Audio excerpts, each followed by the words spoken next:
বলছে প্রেম কাকে বলে? আসতে, প্রেম কাকে বলে? প্রেম প্রেম কর রে ভাই, প্রেম বলে কারে? প্রেম জানতো মা যশোদা, যে প্রেমে গোপাল হয়েছিল বাঁধা, যে প্রেমে গোপাল হয়েছিল বাঁধা। ও মায়েরা, যে প্রেমে গোপাল বয়েছিল পিতানন্দের বাঁধা। এ জগতের যুবক যুবতীর মধ্যে প্রেম, সে তো কেবল চুলোচুলি করে মরে। কিন্তু ভক্ত ভগবানের প্রেম এমন প্রেম, যে প্রেমের কথা শুনলে একজন ভক্তকে জড়ায়ে জড়ায়ে একজন ভক্তকে জড়ায়ে জড়ায়ে ধরে। এ হচ্ছে প্রেম। ও মায়েরা, এ ভগবত প্রেম করতে হবে। এই জগতে কারোর সঙ্গে প্রেম যদি করেন, সে বেঈমানি করতে পারে, ধাক্কা দিতে পারে। কিন্তু গোবিন্দের সঙ্গে কেউ যদি প্রেম করে, সে কিন্তু ধাক্কা দেয় না। ওই জন্য খুব মাথায় রাখবেন, কথাগুলো মন দিয়ে শুনবেন। রাধা গোবিন্দের প্রেমের হচ্ছে একটা আলাদা বৈশিষ্ট্য। এই প্রেমের বন্ধনে যে বাঁধতে পারবেন, সে কিন্তু জীবনে সফলতা লাভ করতে পারবেন। 365 দিনের মধ্যে প্রত্যেকটা দিন বাড়িতে ঘুমাচ্ছেন, ভগবান আয়োজন করেছেন হরিনামের, ভগবানের কৃপাতে আপনারা এসছেন। আজকে ভগবান পরীক্ষা করছেন কার কত ধৈর্য আছে, তাই দেখব। ভগবান বললেন, কটা আপেল কটা লেবু মন্দিরে দিলে, আমি ওইটার দিকে তাকাই না, মন মানা ভাবা, তুমি তোমার মনটা আমাকে দিলে কিনা, ওইটাই দেখবো। ওই জন্য মায়েরা, আপনাদের কাছে কিছু থাকার না থাকা একটা সুন্দর জিনিস আছে, কি বলুন তো? মন। এই মনটা কাউকে দেবেন না, ভগবানকে দিন, লাভ আছে, শান্তি পাবেন, সুখ পাবেন, আনন্দ পাবেন। এই জন্য মনটা ভগবানকে দিতে হয়। রাধারানী বলছে, ললিতারে, আমি একটা কৃষ্ণ প্রেমের বীজ রোপণ করেছিলাম। আমার মনে বড় আশা ছিল বীজ হতে অঙ্কুর হবে, তারপরে চারা গাছ হবে, বড় গাছ হবে, শীতল তরুর ছায়ায় আমার তাপিত পরাণে জুড়াইয়ে নেব। আমার বধূ আমায় ছেড়ে চলে গেল। দেখো, লক্ষ্য করুন, রাধারানী বলছে আমার বধূ আমায় ছেড়ে চলে গেল। মায়েরা দেখবেন, এই জগতে কেউ যদি মারা যায়, বড় হরি হরি বল বলে নিয়ে যায়, বাড়ির লোক দেখবেন মাচা ধরে খুব কাঁদতে থাকে, ও গো তুমি যেও না গো, ফিরে এসো গো। আপনারা কাঁদেন না? কিন্তু সত্যি কি সে ফিরে আসে? রাধারানী কেঁদে কেঁদে বলছে, ললিতা, আমি আমার কৃষ্ণকে বাধা দেবার চেষ্টা করেছিলাম, কিন্তু পারলাম না। তুই বাধা দিয়েছিলি? বলে হ্যাঁ দিয়েছিলাম। হ্যাঁ রে, কৃষ্ণ এলো না? বলে না, এলো না। কি করেছিল জানিস? আমার বধূ যখন, শুনবেন মন দিয়ে, আমার বধূ যখন অক্কুরের রথে চেপে চলে যায়। ও মায়েরা, কৃষ্ণ যখন বৃন্দাবন থেকে মথুরায় যাচ্ছে, কার রথে চেপে গিয়েছিল? অক্কুরের রথে। আমার বধূ যখন অক্কুরের রথে চেপে যায়, অক্কুরের রথে যখন চেপে যায়, আমি তখন অক্কুরের রথের চাকা ধরে কত কাঁদলাম, কেঁদে কেঁদে বললাম, বধূ হে, বধূ হে, তুমি আমায় ছেড়ে চলে যেও না হে, ছেড়ে চলে যেও না হে। মায়েরা সবাই লক্ষ্য করুন এই জায়গাটি। ও রাধারানী বলছে, আমি অক্কুরের রথের চাকা ধরে কাঁদলাম, শেষে চাকার সামনে শুয়ে দিলাম আমার প্রাণনাথকে, বললাম, বধূ হে, আমার প্রাণনাথ যদি চলে যায়, প্রাণ রেখে কি লাভ আছে? ও গো অক্রূর, তোমার নাম কি অক্রূর রেখেছিল? তোমার নাম তো ক্রূর রাখা উচিত ছিল। আমার গোবিন্দকে নিয়ে চললে। এই দেখো, আমি প্রাচীনী লোকের মুখে শুনেছি যে কেউ যদি শুভযাত্রায় যায়, মরা মুখ দেখলে যাত্রা ভালো হয়। এই জন্য আমি যদি তোমার রথের চাকাতে আমার বুকে চাপিয়ে দাও, আমার প্রাণে চলে যাবে, প্রাণে চলে গেলে আমার প্রাণনাথ আমার মরা মুখ দেখে যাবে, যাত্রা ভালো হবে। কত ভালোবাসা দেখো। এই জন্য কীর্তন শুনতে আসতে হয়। রাধারানীর ভালোবাসাটা কত গভীর জায়গায় গেছে। যখন বলছে আমি রথের চাকার সামনে শুয়ে দিলাম, অক্রূর রথটা থামিয়ে দিল, আমার বধূ কি করলো জানিস ললিতা রে? ললিতা রে, আমার বধূ আমায় কত ভালোবাসে জানিস? কীর্তন আপনারা শোনেন, কীর্তন আপনারা ইউটিউবের মাধ্যমে শোনেন, সেখানে শোনেন একরকম। যারা ক্যামেরা করছে তারা শুধু কথাগুলোকে ছাড়ে আপনাদের শিক্ষা দেবার জন্য, গানগুলো কম ছাড়ে। যখন লীলাটা শুনবেন তখন দেখবেন যে সম্পূর্ণ আলাদা। মেদিনীপুরে গেলে এই লীলা চেঞ্জ, ওগুলোরা শুনবে না। এই যে এগুলো বলছি না, একবারে শুনবে না। কেন? ওদের একটা ভক্ত চরিত্র চাই, ভালো ভালো সুর, ভালো ভালো কথা, ভক্ত চরিত্র। দক্ষিণ 24 চলে যান, ওখানে ভক্ত একটু আলাদা মডেলে গান শুনতে চায়। বিভিন্ন জেলায়, মালদা চলে যান, মুর্শিদাবাদ, নদিয়া, আপনাদের যা আছে এক টাইপের গান। এই জন্য বিভিন্ন জেলায় গিয়ে আমরা বিভিন্ন রকমের, কালকে হাওড়ায় ছিলাম, ওরা কিন্তু একবার ভক্ত চরিত্র। একজন এসে বললো বিল্লমঙ্গল ঠাকুর করতে হবে। তার মানে একবার আধুনিক সুর, আধুনিক কথা, মানুষকে জাঁকজমক করে রাখতে হবে নাচের মাধ্যমে। আর আপনাদের এখানে হচ্ছে প্রেম, এই জন্য আপনাদের মাটিতে গান করা মানে প্রেম। ওরে ললিতা রে, আমার বধূ রথ হতে নামলো, এক হাত আমার মাথায় রাখল, এক হাতে গঙ্গা জল তুলসী পত্র দিয়ে বলল রাধে গো। যাবার সময় কেঁদে কেঁদে কেঁদে যে কেঁদে যে যাবার সময় কেঁদে কেঁদে আমার পথ পিছিল করে দিও না, আমার করে দিও না। আমি তোমায় কথা দিলাম আজ যাব কাল ফিরে আসে।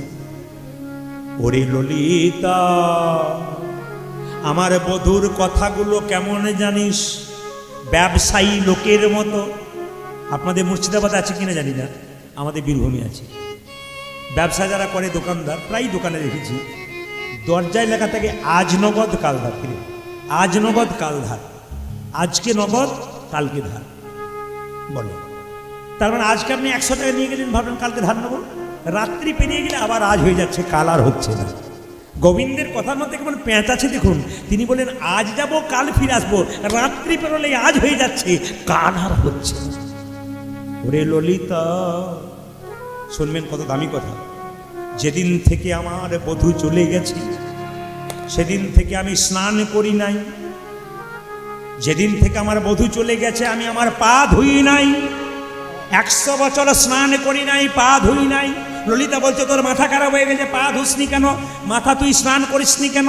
বলে শোন ললিতা, যেদিন আমার বধূ আমায় ছেড়ে যাবে তার আগের দিনে আমার বধূ আমাকে কি করলো জানিস?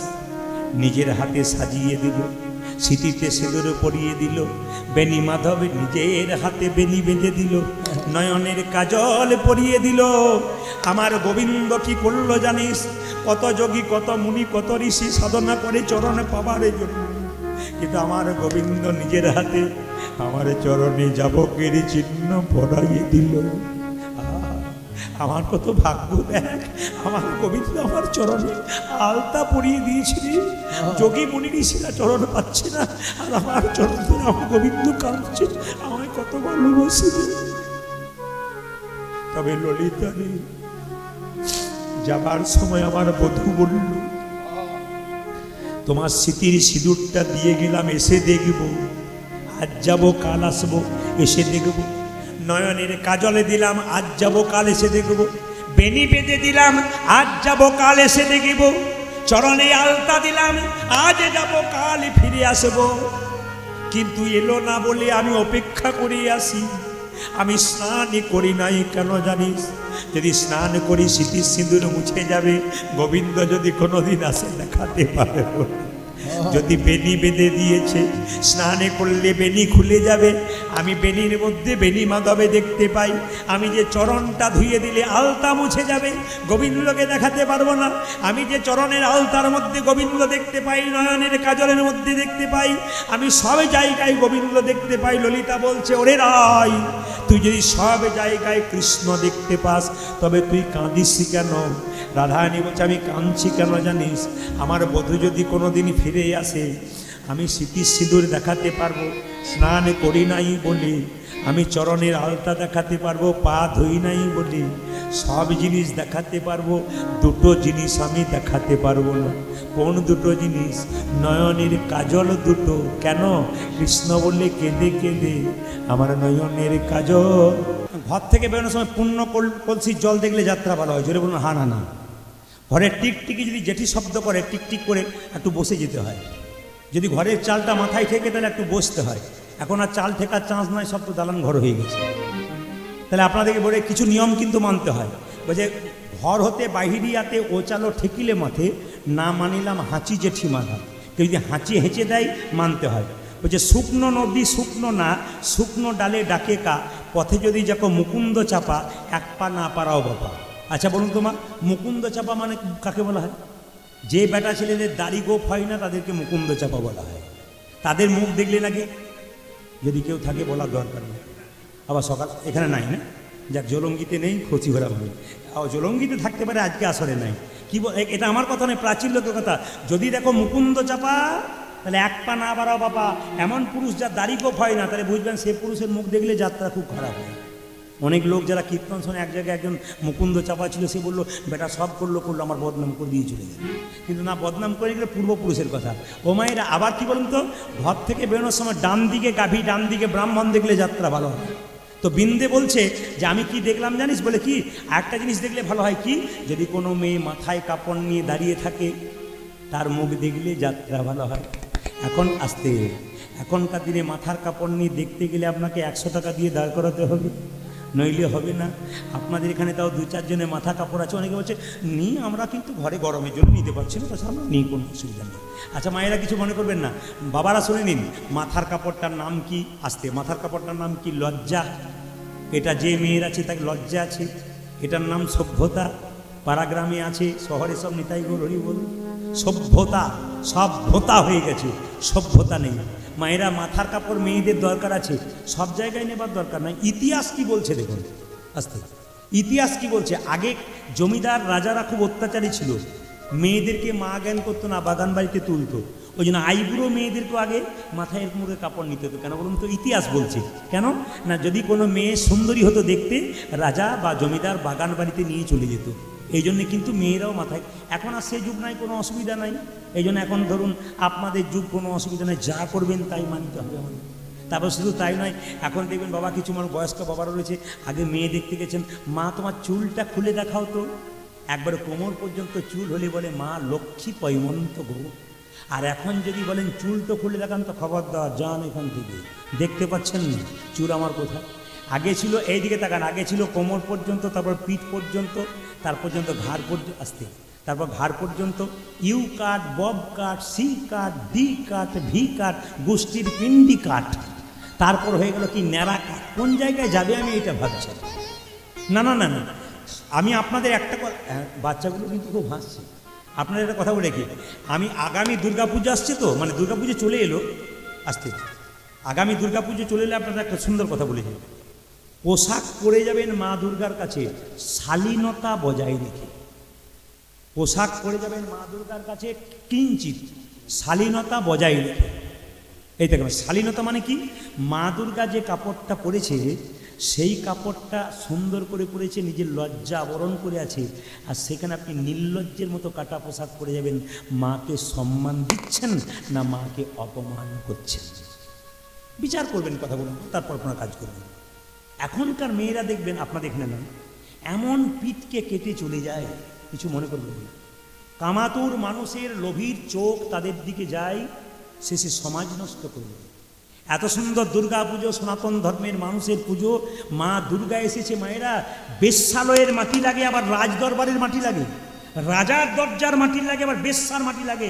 মা কেন বেশ্যালয়ের মাটি দিল, আবার রাজার মাটি দিল? যুক্তি আছে, কিন্তু শুধু কীর্তন শুনলে হবে না, এইটাই জানতে হবে। কেন বসলাম আমি, যে 3 ঘন্টা 3.5 ঘন্টা প্রদীপ পালের কাছে বসলাম, নিয়ে গেলাম কি? শুধু কি কীর্তন শুনে গেলাম, না কিছু জেনে গেলাম? মা দুর্গা বলতে চাইছে, নিচ থেকে ওপর পর্যন্ত সব আমার কাছে সমান। একটা মা যদি সঠিক মা হয়, তার চাষি ছেলে যেমন সমান, তার একজন ইঞ্জিনিয়ার ছেলেও সমান। কেন? মায়ের কাছে সবাই সমান। মা বলতে চাইছে, পতিতা মেয়েরা এমনি এমনি পতিতা হয় নাই, বেশ্যা এমনি এমনি হয় নাই, বিপাকে পড়ে হয়েছে। ওদেরও মাটি আমায় দে, আর রাজারও মাটি দে, জগৎকে শেখাবো। রাজা থেকে প্রজা পর্যন্ত সবার আমি মা, আমি যে জগৎ জননী। কি সুন্দর বুঝিয়েছে দেখুন। শুধুমাত্র দুর্গাপুজো দেখলে হবে না, প্রত্যেকটা ব্যাখ্যা দেখতে হবে, প্রত্যেকটা কথার মধ্যে যুক্তি আছে। আজকে দুর্গাপুজো আছে বলে বলে যাচ্ছে আপনাদের, মন দিয়ে শুনবেন যে যেখানে বসে আছেন। মাথার কাপড়ের কথা যখন এলো, অপরাধ নেবেন না। আমার মায়ের মা বেঁচে ছিল 95, এইখানে আমার মা বেঁচে আছেন মোটামুটি এখন 76 থেকে 78 এইখানে। আমার কাকিমা বেঁচে আছেন 70 খোপা, মানে বাম্পার পর্যন্ত এলো। এখন যারা বাড়িতে এসছে, বাম্পার টাম্পার নিয়ে হাইওয়ে রোড হয়ে গেছে। আপনারা হাইওয়ে রোড করবেন না। আগে দেখবেন ভাসুর দেখলে, বাবা আগে ভাসুর দেখলে মেয়েরা পর্দা নিত, জোরে বলুন হ্যাঁ না? নিত না? এখন নাই না কেন? যেদিন না না না হ্যাঁ বলে দিই, এখন ভাসুর দেখলে নেয় না কেন? যেদিন থেকে ভাসুর হলো বর্দা, সেদিন থেকে সরে গেল পর্দা।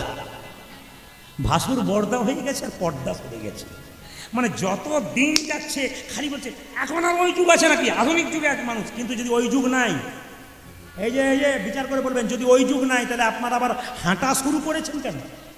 সকালবেলায় খালি দৌড়াচ্ছে, কি করছেন দাদা? মর্নিং ওয়াক করছে। কেউ খাবার জ্বালায় ছুটছে, আর কেউ আবার খাবার হজম করার জন্য ছুটছে। কি বলছেন আপনারা? কেউ পেটের জ্বালায় ছুটছে, সকালবেলা থেকে বেরোচ্ছে, আর কেউ পেটে খাবারটাকে হজম করার জন্য ছুটছে। তাহলে ছুটছেন কেন? আবার নর্মাল লাইফে আসছেন কেন? সেই জায়গাতেই ফিরে আসতে হবে আপনাদেরকে। কেন মাঝখানটাতে জটিল করছেন জীবনটাকে? সহজ করুন, আপনাদের জীবন সুন্দর হয়ে যাবে। তাই যেই না মায়েরা মাথার কাপড়টা দেখেছে, অমনি বৃন্দাবতীর যাত্রা ভালো হয়ে গেছে। বৃন্দাবতী বৃন্দাবনে যেই না প্রবেশ করেছে, সঙ্গে সঙ্গে বৃন্দাবনে প্রবেশ করে মায়েরা যেখানে কৃষ্ণ সপ্তম দ্বারে রাজা হয়েছে, সেই জায়গায় চিৎকার করে মনে মনে ভাবলো রাধারানীর নাম করি, দেখি কৃষ্ণ মনে করতে পারে কিনা। কিন্তু কিছু মনে করবেন না। জলঙ্গি ঢুকলাম, ডাক্তারবাবু ঠিকানা দিয়েছিলেন কিন্তু বুঝতে পারি না। বাজারে গেলাম, একজনকে জিজ্ঞেস করলাম, দাদা ডাক্তারবাবু বাড়ি এইটি? না না, আপনি রাস্তা ভুল করেছেন, ওইদিকে চলে যাবেন।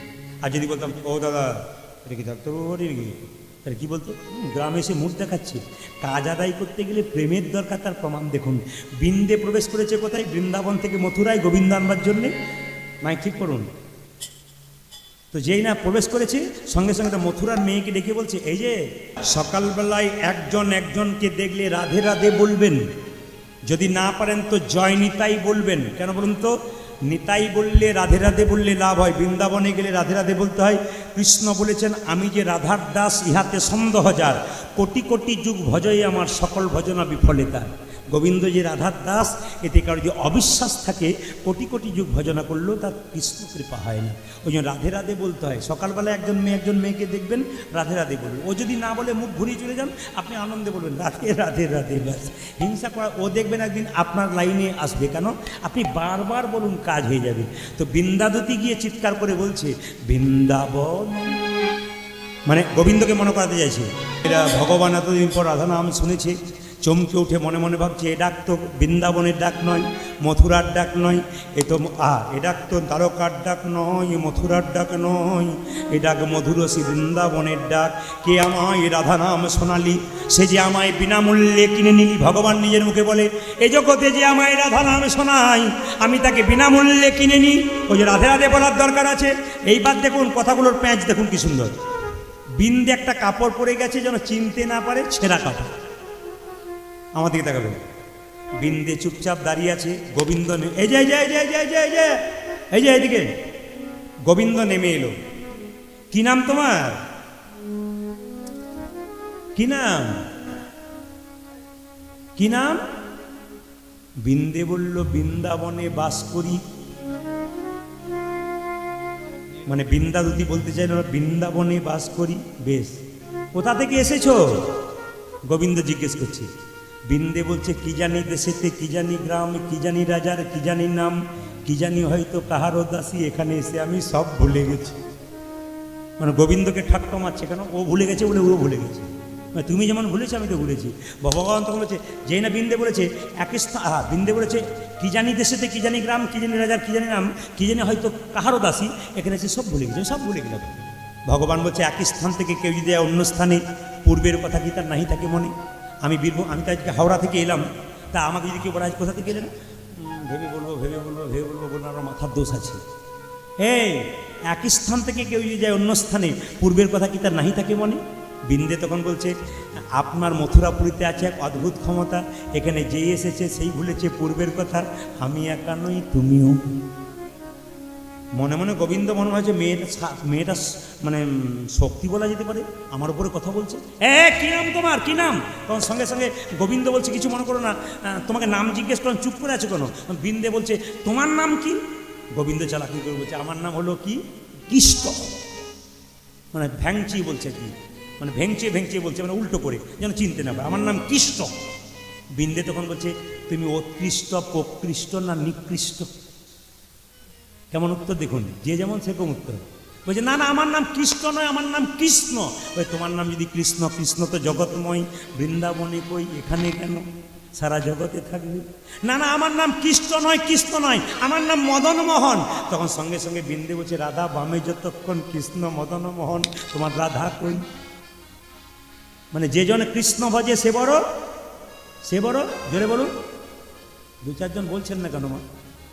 যেজন কৃষ্ণ ভজে সে বড় চতুর। একটা প্রমাণ দিয়ে দিই, যেজন কৃষ্ণ ভজে সে বড় চতুর কেমন? একজন বুড়ি মা চোখে দেখতে পায় না, ছেলের বিয়ে হয় নাই, সোনাদানা টাকা পয়সা নাই, খুব গরিব, ভগবানকে ডাকছে 60 বছর থেকে 80 বছর। ক বছর হয়? 60 থেকে 80 মন দিয়ে ক বছর হয়? 20 বছর হয়। তো 20 বছর ধরে ডাকছে, হে গোবিন্দ দেখো দাও, দেখো দাও, দেখো দাও, দেখো দাও, দেখো দাও। ভগবান এলো। বুড়ি কী চাস? 3টে জিনিস। কী কী? চোখে দেখতে পায় না, চোখ দাও, ছেলের বিয়ে হয় না, বিয়ে দাও, আমাকে সোনাদানা টাকা পয়সার মালিক করে দাও। ভগবান বলছে, বুড়ি তুই ডাকলি বছর 20 শেষে এই চাইলি, তোকে 3টে দেবো না, একটা দেবো, তোকে 3টে দেবো না। বুড়ি বলছে, তাই তোমাকে ডাকতেও ছাড়বো না, ডেকেই যাবো। এখন দেখুন, যত ডেকে যাচ্ছে বুড়ি গোবিন্দ চলে যাচ্ছে, শেষে বলছে, হে গোবিন্দ এসো, হে গোবিন্দ এসো। ভক্তের ডাকে চলে এসেছে, এসে বলছে, বল বুড়ি তুই কী চাস? বলে, আমি 3টে জিনিসই চাই। ছেলের বিয়ে হওয়া চাই, টাকা পয়সাও চাই, সোনাদানা চাই, আর আমার চোখও চাই। বলছে, বুড়ি কিছু মনে করিস না, আমি 3টে জিনিস দিতে পারবো না, একটা দেবো, যা চাইবি একটা চেয়ে নে। তখন সঙ্গে সঙ্গে বুড়ি মনে মনে ভাবছে, হে গোবিন্দ 5 মিনিট বসো, তুমি যদি ডালে ডালে যাও, আমি যাই পাতায় পাতায়। এমন একটা বর চাইবো, 3টে পার্টি ওইখানেই আমার জোগাড় হয়ে যাবে। বলে, কীরকম? 5 মিনিট বসো দেখি, আমার চোখও চাই, ছেলের বিয়েও চাই, সোনাদানাও চাই, তাহলে কী করা যায়? হ্যাঁ, পেয়ে গেছি ঠাকুর, আমাকে এই বর দাও, একটাই দাও, তুমি যদি ডালে ডালে আমি যাই পাতায় পাতায়। বলে, কী বর? আমি যেন সোনার খাটে বসে নাতি নাতনিদের খেলা করতে দেখতে পাই। কীর্তনে কত মজা আছে বুঝতে পারছেন? সারা রাত্রি শেষ করে দেবো, আপনারা ভাববেন যে চলছে না চলছে, কিন্তু আমার রিলটা তো 3 ঘন্টা করে। কী করবেন? প্রতিদিনের গান তো, রিল 3 ঘন্টা ঘড়িতে দেখুন। তবে আমি আজকে আপনারা যেভাবে এঁটে সেটে বসছেন, আমি সিদ্ধান্ত নিয়েই ফেলেছি 3টে পর্যন্ত গান করব। রাজি আছেন না? 3টে মানে আপনাদের আনন্দ করার দরকার না, ভোর 3টে নয়, 3 ঘন্টার কথা বলেছি। আর ঘড়ির দিকে তাকানো কখন পেরিয়ে চলে গেছে আর কি। তো যাক, আপনাদের কোনো চিন্তা নেই, আমি সঠিক সময়ে, বাবা মাঝে মাঝে ঘড়ি দেখছে, ভয় খাচ্ছে শেষ হয়ে যাবে না তো? বলে, না, কোনো অসুবিধা নেই, আমি ঠিক সময়ে শেষ করবো। কারণ কালকে সপ্তমীর দিন, আমরাও যখন সুযোগ পেয়েছি এই পথেই যেতে হবে, একবার বাড়ি ঘুরে যেতে হয়, একবেলা তো থাকা যাবে। তো সবার কাছে নিবেদন রইল, যে যেখানে বসে আছেন মন দিয়ে শুনবেন। বিন্দেদূতি কী করেছে? বিন্দেদূতি কী করেছে মায়েরা? গোবিন্দ আনতে যাচ্ছে, ওই যে তুমি কে, তোমাকে চিনতে পারছি না। খুব গোবিন্দ চিন্তা করছে, কি করা যায়, কি করা যায়, কি করা যায়, কি করা যায়। সঙ্গে সঙ্গে বলছে, তুমি কে, তোমাকে চিনতে পারছি না, চিনবে কি করে? ভিখারিনী। বিন্দু বলছে, ভিখারিনী বেশে থাকি। যে ডাক্তারবাবু আমাকে করেছেন, জয়দেব সাহা মহাশয়, আশীর্বাদ করুন। মাতৃভক্তি আছে, মা দুর্গার প্রতি ভক্তি, নিজের মায়ের প্রতি ভক্তি, আশীর্বাদ করুন যেন জীবনে সফলতা অর্জন করেছেন, আরও সুন্দর জীবন হোক, পরিবার সুন্দর থাকুক। সবাই মিলে নিতাই গৌর হরিবল উল্লধ্বনি দিয়ে নিতাই গৌর হরিবল হরিবল।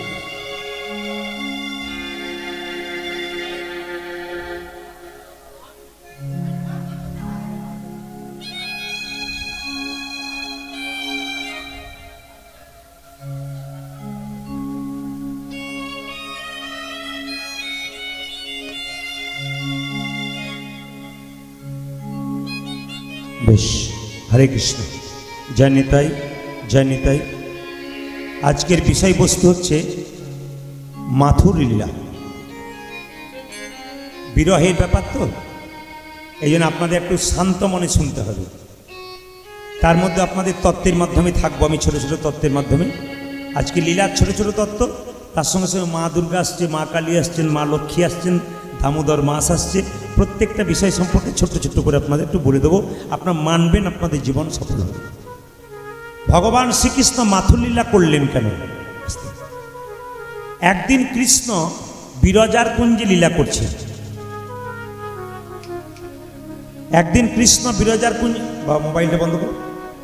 একদিন কৃষ্ণ বিরজার কুঞ্জে লীলা করছে। আপনারা রাধাকে মা বলেছেন কোনোদিন? মা দুর্গাকে মা বলেছেন, মা কালীকে মা বলেছেন, মা মনসাকে মা বলেছেন? একজন হাত তুলে বলুন তো, রাধাকে কেউ মা বলেছেন? বলেন না। আপনাদের মনে প্রশ্ন জাগে না যে রাধাকে কেন মা বলা হয় না? এই রাধাকে মা বলা হয় না, তার জন্য 2-3টে কারণ আছে। শুধু একটা কারণ আজকে আমি বর্ণনা করব এই লীলার মাধ্যমে। কৃষ্ণ একদিন রাধাকে ছেড়ে বিরজার কুঞ্জে লীলা করছে। সেই সময় নারদ মুনি রাস্তা দিয়ে যাচ্ছেন কৃষ্ণ গুণগান গাইতে গাইতে। জেনে নিন মায়েরা, কৃষ্ণ যখন বিরজার কুঞ্জে লীলা করছে, শ্রীরামকে বলেছে, শ্রীরাম তুই দরজায় দাঁড়িয়ে থাক, যদি কেউ আসে আমার অনুমতি ছাড়া প্রবেশ নিষেধ। শুনবেন ভালো করে। তাহলে কৃষ্ণ কার কুঞ্জে লীলা করছে? জোরে বলুন মায়েরা, বিরজার কুঞ্জে। আর দরজায় কে দাঁড়িয়ে আছে? জোরে বলবেন, শ্রীদাম। আর যাচ্ছে কে? নারদ। মায়েরা নারদকে চেনেন? জোরে বলুন হানা না। এমনভাবে বলছেন যেন আপনাদের পাড়ার লোক বোধ হয়। না না, আমি ওই নারদের কথা বলিনি, আমি সেই নারদের কথা বলছি যে রাধা গোবিন্দের মিলন ঘটিয়ে দেয়। সেই নারদ বিনাটি বাজাতে বাজাতে বিরজার কুঞ্জের দিকে যাচ্ছে কৃষ্ণ দর্শন করবার জন্য। শ্রীদাম দরজায় দাঁড়িয়ে আছে, জিজ্ঞেস করছে শ্রীদাম কৃষ্ণ কোথায়?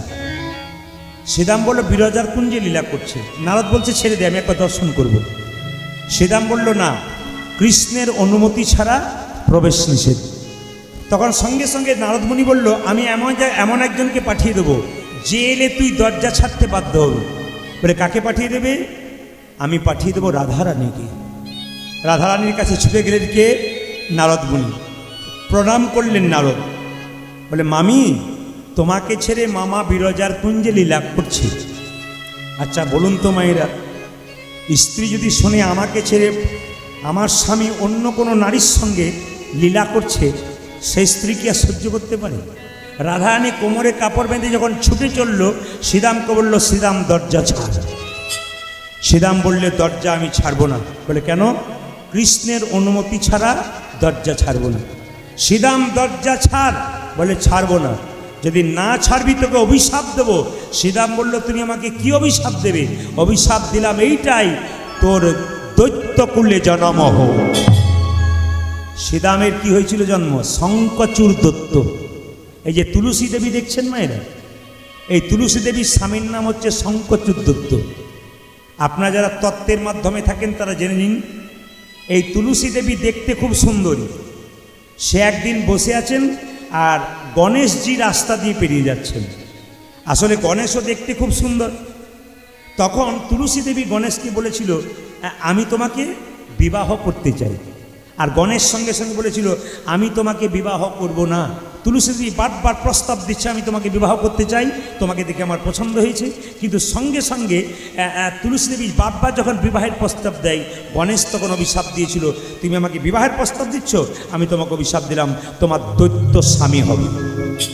এই তুলসীর স্বামী দৈত্য, শঙ্কচূড় দৈত্য হওয়ার এই একটা কারণ আছে। তুলসী তখন গণেশকে অভিশাপ দিয়েছিল তুমি যখন অভিমান করে বসে আছো, গণেশ বলেছিল আমি চিরকুমার থাকতে চাই, আমি বিবাহ করব না। তুলসী অভিশাপ দিয়েছিল একের চাইতে অধিক বিবাহ তোমার হবে। ওই জন্য গণেশের দুটো বিয়ে হয়েছিল, একটা সিদ্ধি একটা ঋদ্ধি। মায়েরা দেখবেন গণেশের ছবি যদি আপনারা দেখেন, তাহলে কোনো কোনো ছবিতে দেখবেন ডান দিকে সুর আর কোনো কোনো ছবিতে দেখবেন বাঁ দিকে সুর। তাহলে প্রশ্ন করবেন কোনটা ঠিক, কোনটা ঠিক, ডান দিকেরটা না বাঁ দিকেরটা? আপনাদের কনফিউশন হয় না? শাস্ত্র বলছে দুটোই ঠিক। কেন? গণেশের ডান দিকে বসে থাকতো তার স্ত্রী সিদ্ধি, আর বাঁ দিকে বসে থাকতো ঋদ্ধি।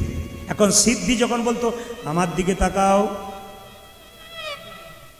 তখন গণেশ ডান দিকে শুন নিয়ে যেত। আর ঋদ্ধি বলছে খালি ওই দিকে তাকাচ্ছে, আমার দিকে তাকাও, তখন গণেশ বাঁ দিকে শুন নিয়ে যেত। এই জন্য মায়েরা যখন গণেশ সিদ্ধির দিকে তাকাতো তখন তার ডান দিকে সুর, আর গণেশ যখন ঋদ্ধি বলে স্ত্রীর দিকে তাকাতো তখন তার বাম দিকে সুর। ওই জন্য আপনারা প্রশ্ন করবেন তাহলে কোন সুরাওলা গণেশ বাড়িতে রাখবো, ডান দিকের না বাঁ দিকে? যারা ব্যবসা বাণিজ্য করে তারা সিদ্ধিদাতা গণেশ মানে ডান দিকে সুরাওলা গণেশকে রাখবে। আর যারা বাড়িতে রাখে তারা ঋদ্ধি মানে বাঁ দিকে সুরাওলা গণেশ। এগুলো জেনে নিতে হয় কীর্তন শুনতে আসতে গেলে। এগুলো জানলে আপনাদের মঙ্গল হয়। গণেশের ছবি কিনে নিলেন কিন্তু বুঝে কিনতে হবে। আপনার বলেন না ঘরের মধ্যে এত অঘটন হচ্ছে, এত অশান্তি হচ্ছে, কিছু কিছু জিনিস কিনবার সময় ভাবনা চিন্তা করে কিনতে হয়। এই জন্য লীলা কীর্তন শুনতে আসতে হয়, আপনাদের জানার বিষয় থাকে। তা যেই না বলেছে রাধারানী দরজা খোল শ্রীরাম, তোকে অভিশাপ দিলাম তোর দৈত্যকুলে জন্ম হোক, সঙ্গে সঙ্গে শ্রীরাম বলল রাধে অভিশাপ যদি আমায় দিলি দৈত্যকুলে জন্ম হোক, তোমাকে অভিশাপ দিলাম। মা হয়ে সন্তানকে অভিশাপ দিলে আমি তোমায় অভিশাপ দিলাম এ পৃথিবীতে তোমাকে কেউ কোনোদিন মা বলে ডাকবে না।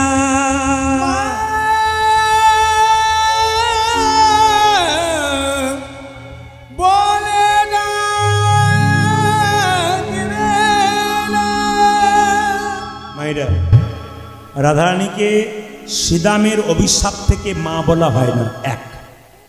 দুই, এতে রাধারানী কষ্ট পায়নি। দ্বিতীয়বার যে অভিশাপটা শ্রীরাম দিয়ে দিল, রাধারানী আর সহ্য করতে পারল না।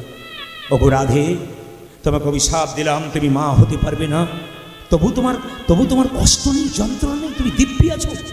তোমাকে এবার অভিশাপ দেবো আমি। যে কৃষ্ণের জন্য লালায়িত হয়ে পাগলের মতো ছুটে এলে তুমি, তোমাকে অভিশাপ দিলাম, সেই কৃষ্ণকে তুমি 100 বছরের জন্য হারাবে। রাধারানী কেঁদে কেঁদে বলে, শ্রীরাম রে,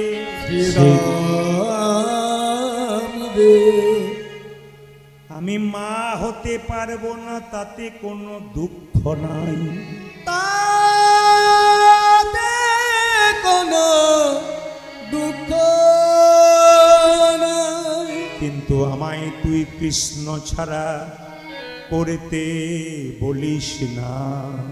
কৃষ্ণ ছাড়া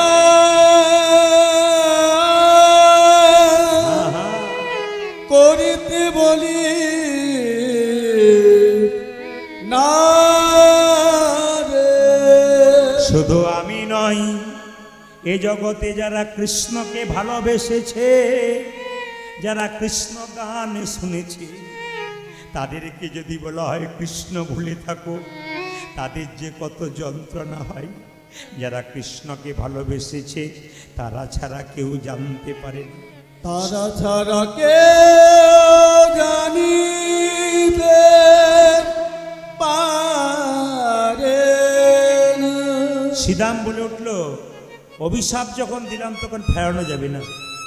তুমি যেমন অভিশাপ দিলে দৈত্যকুলে জন্ম হোক, আমি তেমন অভিশাপ দিলাম তুমি কৃষ্ণকে 100 বছরের জন্য হারাবে।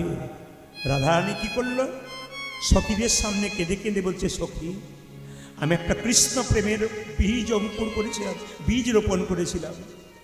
আমার মনে বড় আশা ছিল সেই বীজ হতে অঙ্কুর হবে, অঙ্কুর থেকে চারা গাছ হবে, চারা গাছ থেকে শীতল তরুর ছায়ায় আমি আমার তাপিত পরাণ জুড়াইয়ে নেব।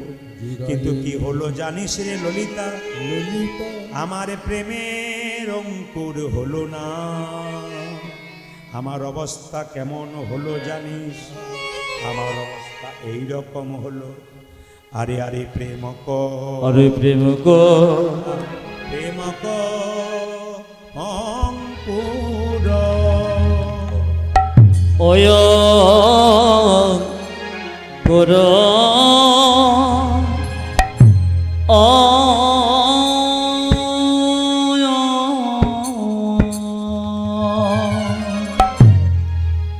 প্রেম অঙ্কুর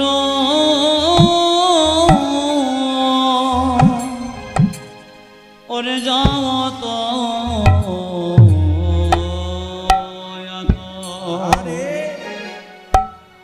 ও ভেলো রে এ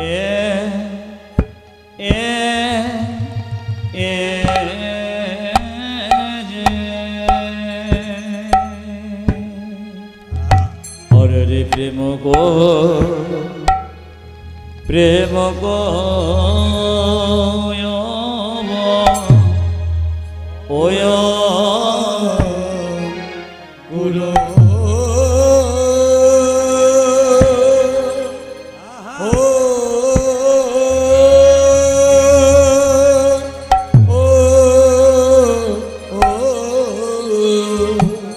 প্রেম কয়ঙ্কুর আত যাত ভেলো, যাত ভেলো রে হরে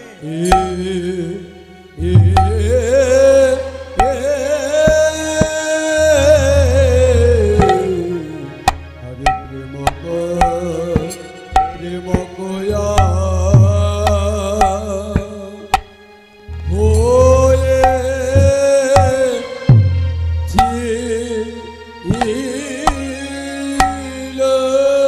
যুগনি পূর্ণ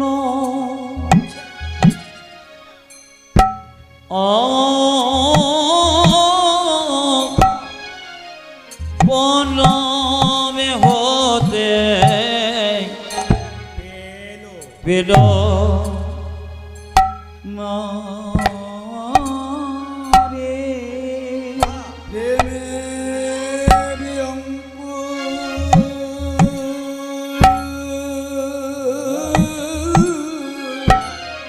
ওরে অঙ্কুরেশ কায়ে গেল ওরে প্রেমে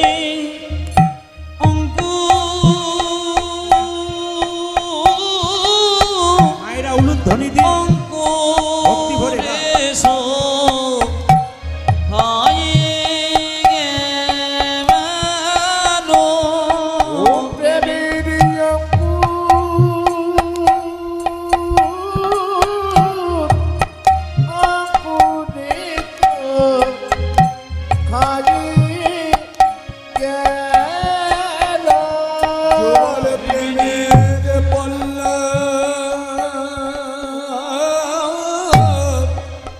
পল্লবী হতে পেল না রে প্রেমের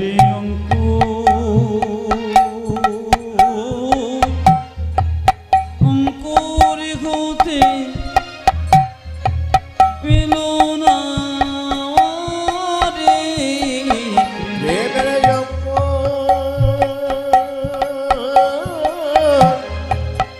অঙ্কুর হতে পেল না রে প্রেমের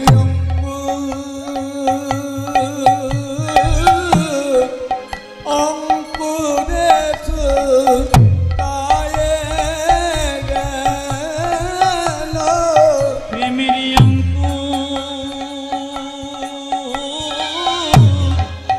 অঙ্কুরে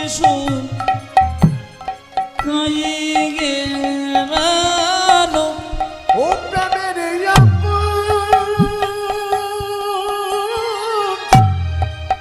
অঙ্কুরেশ কায়ে গেল যুগলে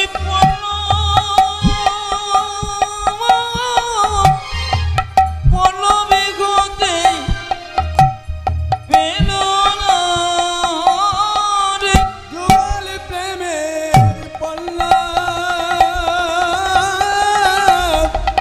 পল্লবী হতে পেল না রে যুগলে পল্লবে গতে পেল না রে যুগল প্রেমের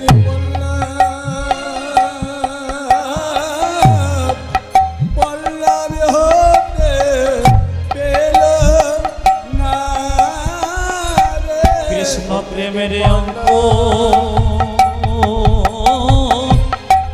অঙ্কুরেশ কায়ে গেল প্রেমের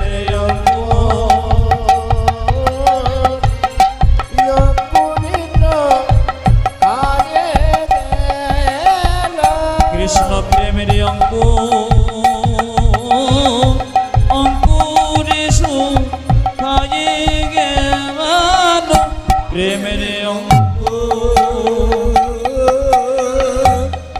অঙ্কুরেশ কায়ে গেল যুগলে পল্লবে গতে পেল না রে যুগল পল্লব হতে পেল না রে যুগলে পল্লব হতে পেল না রে যুগলে পল্লবে গতে পেল না রে যুগলে পল্লব হতে পেল না রে কৃষ্ণ প্রেমে অঙ্কুরেশ কায়ে গেল যুগল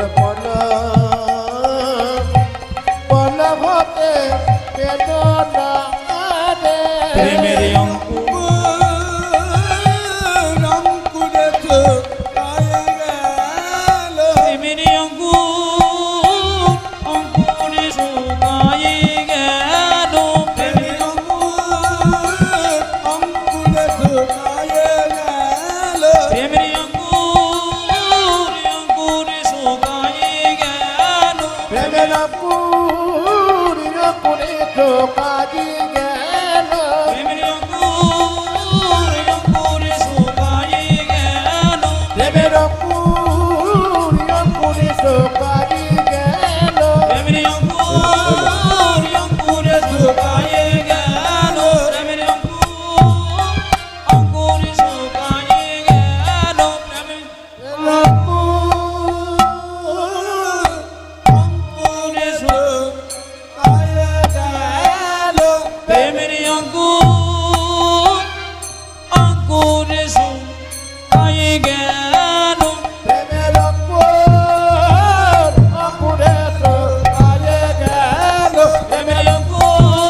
অঙ্কুরে শুকায়ে গেল প্রেমের অঙ্কুর অঙ্কুরে শুকায়ে গেল প্রেমের অঙ্কুর অঙ্কুরে শুকায়ে গেল অরে রে প্রেম গো প্রেম গো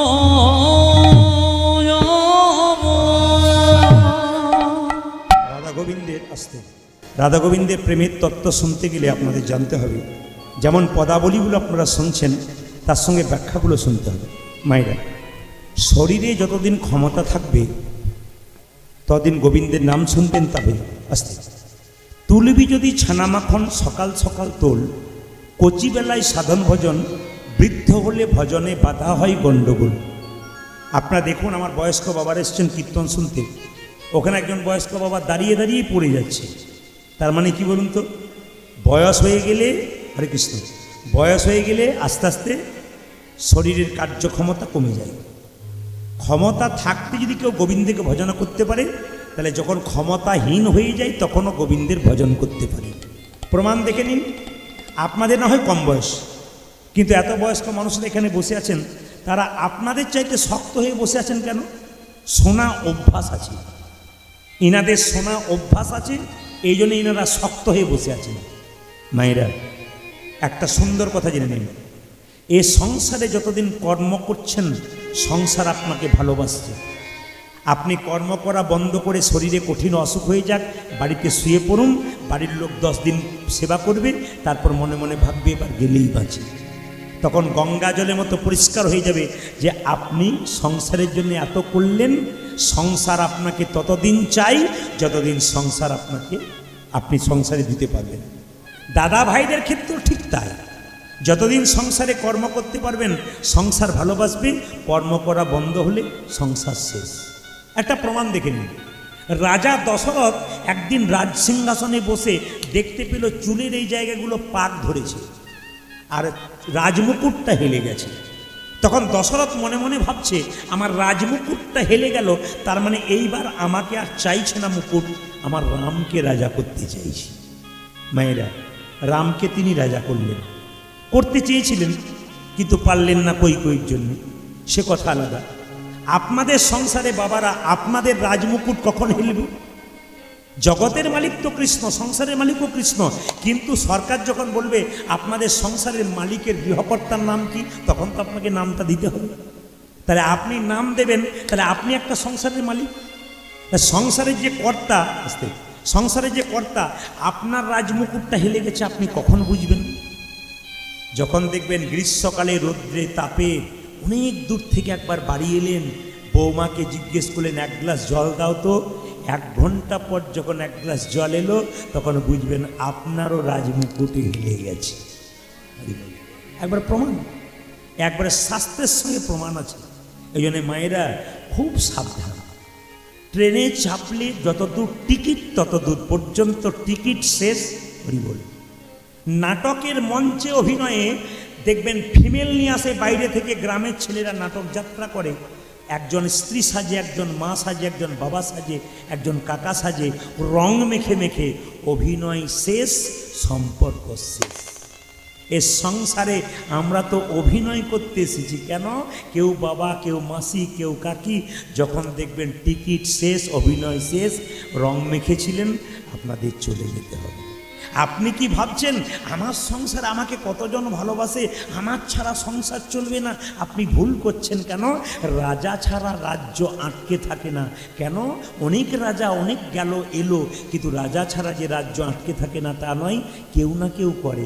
আপনি ভাবছেন সংসার ছেড়ে গেলে সংসারে কি হবে, কিন্তু কতজন ছেড়ে চলে গেছেন। আপনি যাবেন, আপনার ছবিটা দেওয়ালে টাঙানো থাকবে, একটা মালা ঝোলানো থাকবে, সংসার যেমনকার তেমন চলবে, শুধু তুমিই চলে যাবে। এই জন্য যাবার আগে শুধু আপনাদের কাছে আমার একটাই নিবেদন রইল, হিন্দু সনাতন ধর্মকে বাঁচান।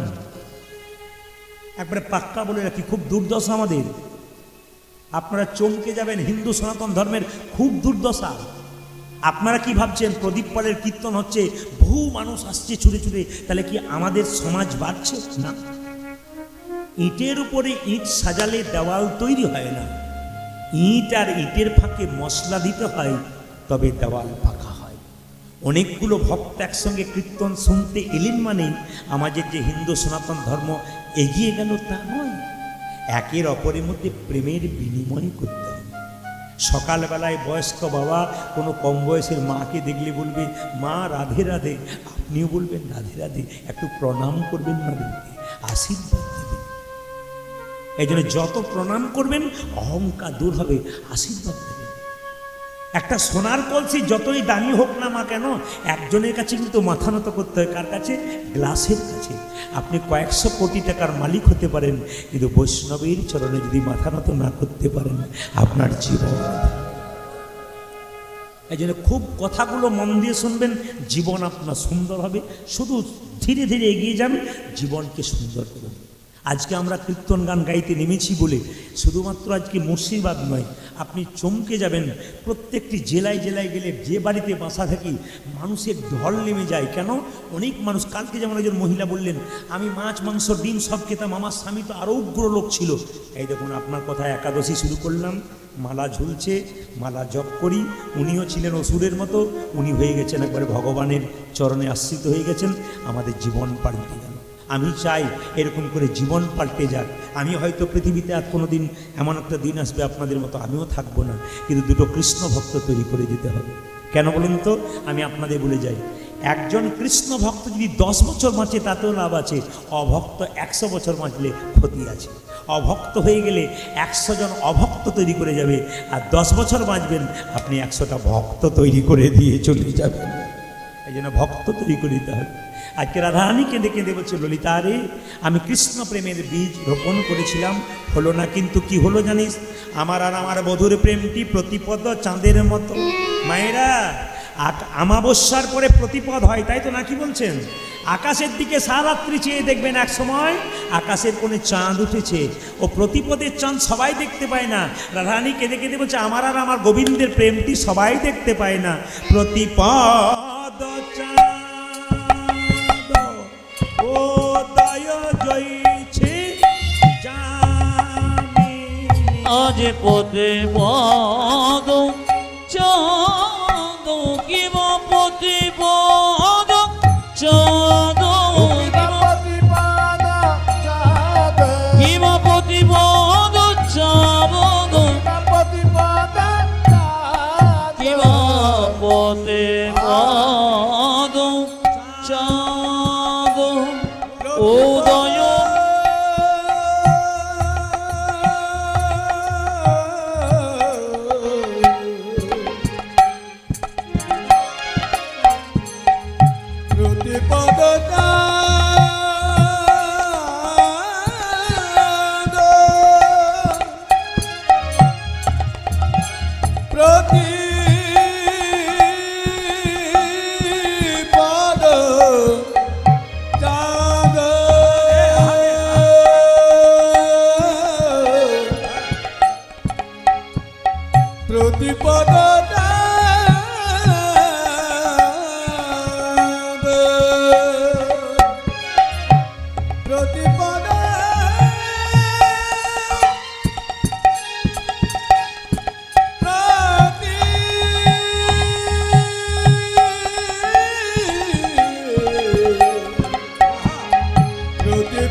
উদয় জয়িছে জানে সুখনব হই গেল নয়া আহা গেল নয় আসিরে। আমার নয়নের জল মুছে গেছে। আমার অবস্থা কেমন জানিস মায়েরা, কিছু মনে করবেন না। স্বামী যতদিন থাকে স্ত্রীর ততদিন দাম থাকে। স্বামী না থাকলে স্ত্রীর জীবনে কোনো দাম নেই। স্বামী থাকলে তার সঙ্গে আবদার চলে, স্বামী থাকলে তার সঙ্গে অভিমান চলে, স্বামী থাকলে তার সঙ্গে বিবাদ চলে। কিন্তু স্বামী যদি চলে যায় সেদিন বুঝে নেবেন যে আমার গোটা জীবনটাই ফাঁকা হয়ে গেল। আপনার ছেলে মেয়ে যদি আপনাকে নাও দেখে তাহলে দেখবেন আপনার স্বামী কিন্তু শেষ জীবনে আপনাকে দেখবে। তদ্রূপ বিপরীতভাবে ওই একই অবস্থা বাবাদের ক্ষেত্রেও তাই। আপনি যদি বেঁচে থাকেন ওনাকে দেখবেন, উনি থাকলে আপনাকে দেখবেন। দুজন দুজনের পক্ষে থাকতে হবে। স্বামী স্ত্রীর সুখের সংসার করতে গেলে কি করতে হবে মা? কৃষ্ণ ভজন করতে হবে। বেলা তো বয়ে যাচ্ছে, কে কখন চলে যাবে কেউ জানে না। যাবার আগে কৃষ্ণ ভজন করে নিন। কোনো দিকে তাকাবেন না, কে করছে না করছে ওদিকে তাকাবেন না। আপনি করুন, আপনার সংসার ভালো হবে। আপনার শরীরের রক্ত আপনার ছেলের মধ্যে পৌঁছাচ্ছে, আপনার ছেলে কৃষ্ণ ভক্ত হবে। মৃত্যুর আগে আপনি আনন্দে মরতে পাবেন। আমি ছেলেকে মস্তান তৈরি করি নাই, ডাকাত তৈরি করি নাই, আমি ছেলেকে কৃষ্ণ ভক্ত তৈরি করে দিই। একজন আমাকে জিজ্ঞেস করছে, প্রদীপ বাবু বলে কি, আমার ছেলের জন্য আমি 1 কোটি টাকা রাখলাম, চিন্তা নেই, ছেলে বসে বসে খাবে। আমি বললাম হ্যাঁ গো, 1 কোটি ছেলের জন্য রাখলে, ছেলেকে কেমন তৈরি করলেন? এরকম না, এরকম। যদি এরকম তৈরি করেন 1 কোটি 2 কোটি হবে, ভক্তের সেবায় লাগবে, আপনার শ্রাদ্ধ কাজ হবে। আর যদি এরকম করেন পার্টি দরজায় ঢুকবে আর বেরোবে, সব শেষ হয়ে যাবে। নিবেদন আপনাদের সামনে। কালকে আমি দেখছিলাম, কালকে আমি বাংলাদেশে একটা প্রোগ্রাম দেখছিলাম, ফিরোজা বেগম খুব বিখ্যাত গায়িকা। তিনি কাঁদছিলেন আর একটা সুন্দর কথা বলছিলেন। আমি যখন ছোট ছিলাম আমার বাবার কিচ্ছু ছিল না। আমার বাবা আমাকে বলেছিল তোকে সম্পদ দিতে পারলাম না, তবে সম্পদ তৈরি করে দিয়ে চলে গেলাম। আপনার ছেলে মেয়েকে সম্পদ দিতে পারবেন এমন কোনো কথা না, কিন্তু সম্পদ তৈরি করে দিয়ে যান। আপনি ছেলে মেয়েকে মানুষ করে দিয়ে যান, প্রতিষ্ঠিত করে দিয়ে যান, ব্যাস এইটাই তো সম্পদ। তাকে টাকা দিয়ে গচ্ছিত রেখে ওকে তো কুঁড়ে করে দিয়ে চলে গেলেন। কিন্তু যদি একটি সম্পদ তৈরি করতে পারেন আপনার জীবন সুন্দর। তাই ললিতা বলছে, রাধারানী বলছে আমার অবস্থা কেমন জানিস? প্রিয়া গেল মধুপুরী হামকুলবালা, আজ প্রিয়া গেল মধুপুরী হামকুলবালা, প্রিয়া গেল মধুপুরী হামকুলবালা। ললিতা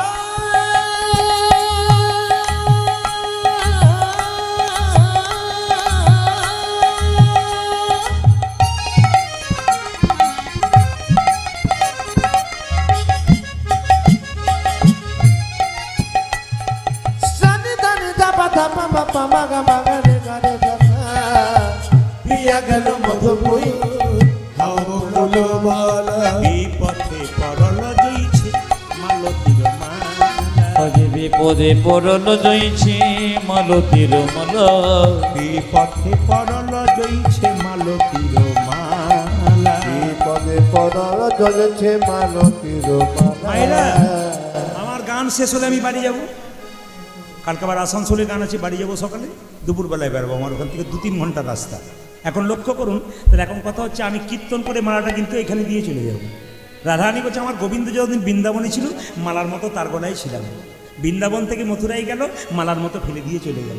আমার দশা তেমনি হল, ও গো আমার দশা তেমনি হল, আমার দশা তেমনি হল, আমার দশা তেমনি হল, যে মালতীর মালার মতো আমার দশা তেমনি হল। ও গো মালতীর মালার মতো আমার দশা তেমনি হলো।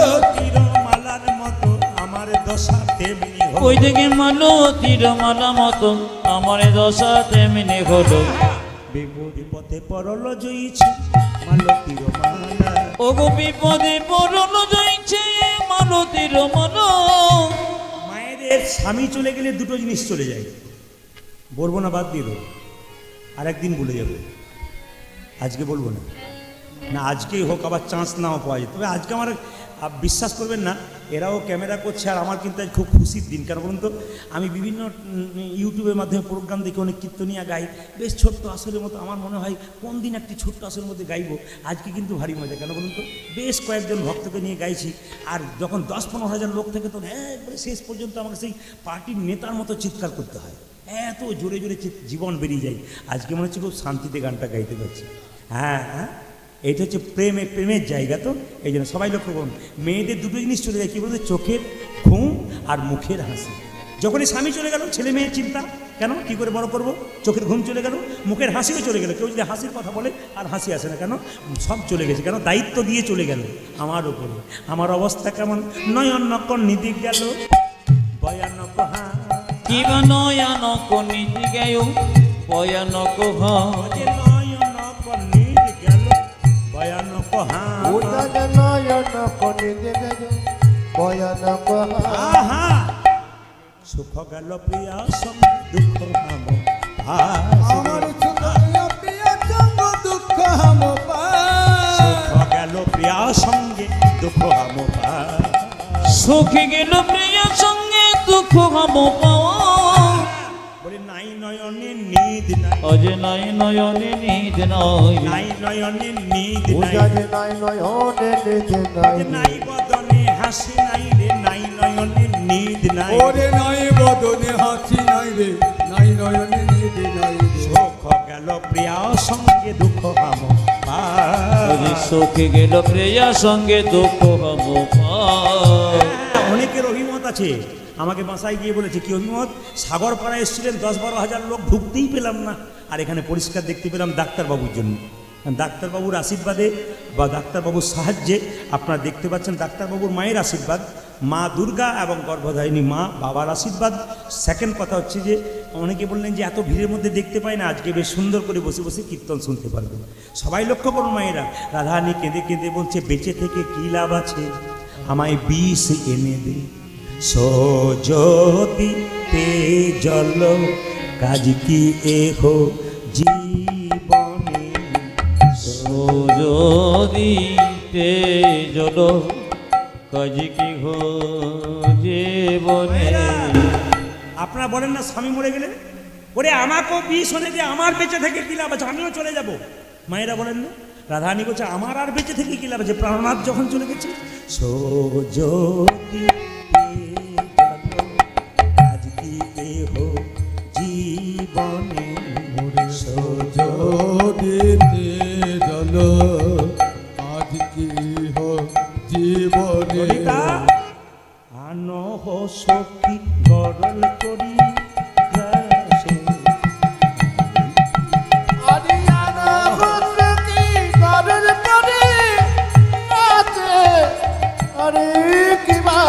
আনহ সখী গরল করি গ্রাসে, আরে কিবা আজি অনল সখী গ্রহণ করি গ্রাসে মরি গরে। ললিতা, দেরি করছিস কেন, দে দে গরল এনে দে, সখী আমায় দে দে গরল এনে দে রে, দে দে গরল এনে দে রে, ধীরে দে দে গরল, গরল এনে দে রে, গরল খেয়ে প্রাণতে জীব, দে দে গরল এনে দে রে। আমি গরল খেয়ে টানতে দিব, দে দে গরল মায়েরা, এনে দে দে। এই যে মন দিয়ে কীর্তন শুনছেন আপনারা, কথাগুলো শুনবে, রাধারানী যাবে বিষ এনে দে। তো তবে আমি যখন মরে যাব না বিষ খেয়ে, আমাকে কি করবি জানিস, নিরে নাহি অনলি নাহি দাহবি, অজনি রে নাহি দারবি অনলি নাহি দাহবে, নিরে নাহি দাহবি অনলি নাহি দাহবি, ওরে নিরে নাই দারবি অনলে নাহি দারবি। আমি যখন মরে যাব, আগুনও পোড়াবি না, আর কি করবি, জলেও ভাসাবি না, কি করবি, রাখবি তরু তমালো ডালে, আরে কিবা রাধে,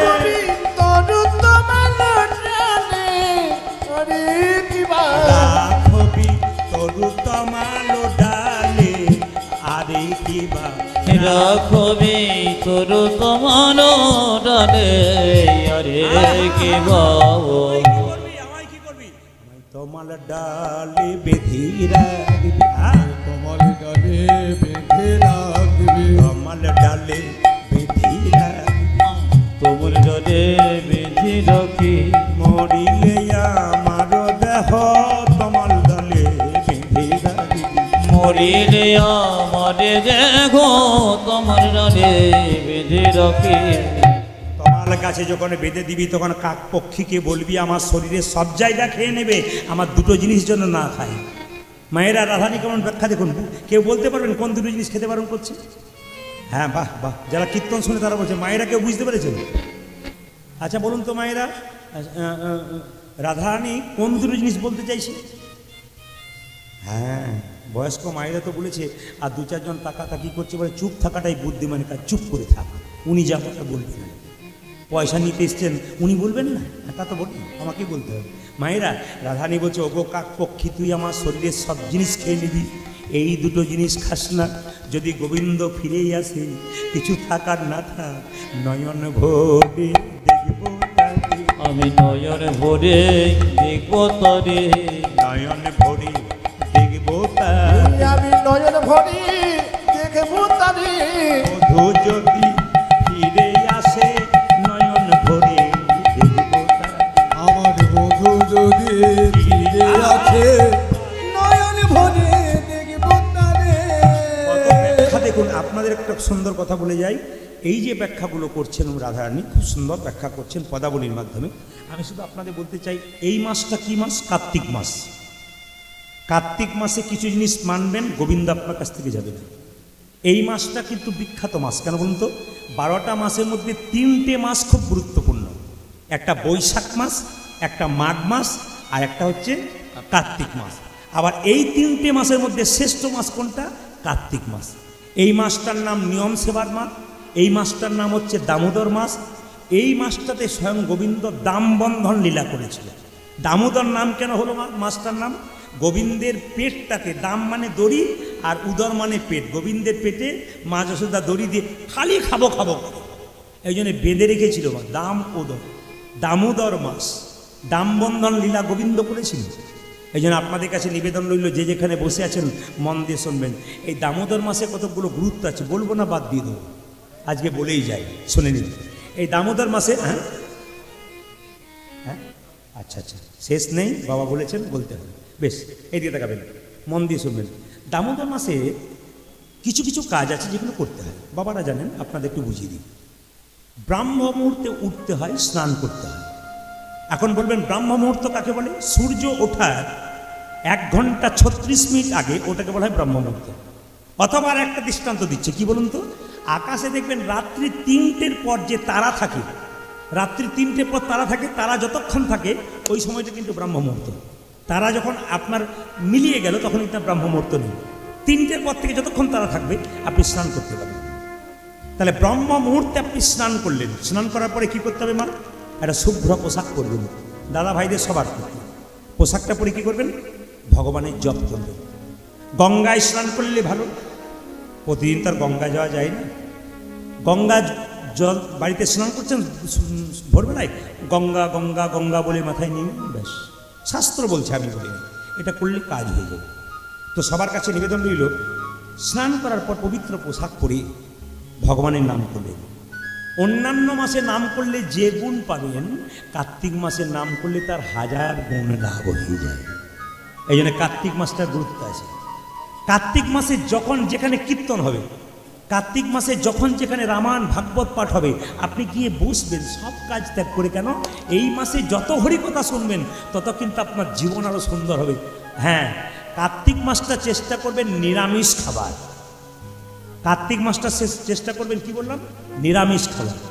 আমি বাবাদের জন্য বলছি না, অনেকে বলছে আপনি তো নিরামিষের কথা বলছেন, সপ্তমীর পরে অষ্টমী সেনালো গেল, নবমী দশমী বাজারে যা চলছে, আর কি থাকতে পারি? তারপর বাড়িতে এত কুটুম্ব আসবে, না এনে থাকতে পারি না, কি বল? না না, আমি আপনাদের বলবো, হিন্দু ধর্ম হচ্ছে, সনাতন ধর্ম হচ্ছে ত্যাগের ধর্ম, এ কিন্তু ভোগের ধর্ম নয়। লালা বাবু এত সম্পত্তির মালিক ত্যাগ করে চলে গেলেন গোবিন্দ ভজন করবার জন্যে। কত দৃষ্টান্ত নেবেন আপনারা, কত বড় বড় গোস্বামীরা। নরোত্তম দাস বাবাজি কি অভাব ছিল নরোত্তম ঠাকুরের, বলুন, সংসার ত্যাগ করে চলে গিয়েছিল। ত্যাগ নইলে গোবিন্দকে পাওয়া যায় না। আপনি বলবেন আমি ভোগও করবো আর গোবিন্দকে ভজন করতে না, কিছু ত্যাগ স্বীকার করতে হবে। যেমন আমি আপনাদের বলে যাই, নিরামিষ খাবার কথা যখন বললাম তখন মন দিয়ে শুনবেন। যারা নিরামিষ খায় তারা হচ্ছে বট গাছের মতো, আর যারা আমিষ খায় তারা কলা গাছের মতো। কলা গাছ হুড়ুর করে বাড়ে আর হুড়ুর করে পড়ে, আর দেখবেন বট গাছ ধীরে ধীরে বাড়ে আর বহুদিন পরে মরে। কে বলেছেন? পরম প্রেমময় ঠাকুর অনুকূল চন্দ্র। তিনি বলেছেন শিক্ষা মুখে আছে কিন্তু ব্যবহারে নাই, এ শিক্ষার মুখে মারো ছাই। লোককে শিক্ষা দেবে তুমি আর নিজেই মানবে না, তাহলে এ শিক্ষার কোনো দাম নাই। যা বলবে তোমাকে মানতে হবে, তবে তোমার দাম আছে। ঠাকুর প্রেমময় এই কথাগুলো আমাদের সামনে ছুড়ে দিয়েছেন মায়েরা। যারা দেখবেন নিরামিষ খায় তারা দেখবেন চেটে চেটে জল খায়, আর যারা আমিষ খায় তারা কি করে খায়? হ্যাঁ, কি করে খায়? ওটাকে কি বলা হয়? এমনি করে খাচ্ছেন ঢক ঢক ঢক ঢক করে, যেটাকে আমরা সাধারণ কথা থেকে পুঁয়ে খাই বলা হয়, পিবে পিবে খাই। তা এখন কথা হচ্ছে জল চেটে চেটে খাচ্ছে কে বলুন তো? জল চেটে খায় কারা? আপনাদের জানা নেই? বাঘ খাই, বিড়াল খাই, কুকুর খাই, আর আমরা পিবে পিবে খাই, জল পুয়ে খাই। তাহলে আমরা কি খাবো? নিরামিষ খাবো। গরু জল চেটে চেটে খায়, হরিণ জল চেটে চেটে খায়। আচ্ছা, একটা হরিণ এত দৌড়াতে থাকে, দেখবেন একটা বাঘ তার পেছনে ছুটতে থাকে। হরিণ যতক্ষণ না আছাড় খেয়ে পড়ে ততক্ষণ পর্যন্ত বাঘ তাকে ধরতে পারে না। হরিণ নিরামিষ খায়, আর বাঘ মাংস খাওয়ার পর দেখবেন কেন বলুন তো? হাঁপিয়ে যায়। কিন্তু নিরামিষ আমাদের জন্য নিরামিষ বটে, কিন্তু আমরা আমিষ করেছি, কি করবেন? উপায় তো নেই। কিন্তু না, যত নিরামিষ খাবেন শরীর তত ভালো হবে। আপনি অ্যাপেলো চেন্নাই বড় বড় ডাক্তারবাবুর কাছে যান, দেখে নেবেন সব নিরামিষ ভোজি। আইনস্টাইন বিখ্যাত বিজ্ঞানী, আমি তার চরিত্র পড়েছি, পরিষ্কার লেখা আছে তিনি নিরামিষ ভোজি। বিখ্যাত বিখ্যাত ডাক্তার আছেন, তারা সব নিরামিষ ভোজি। কেন?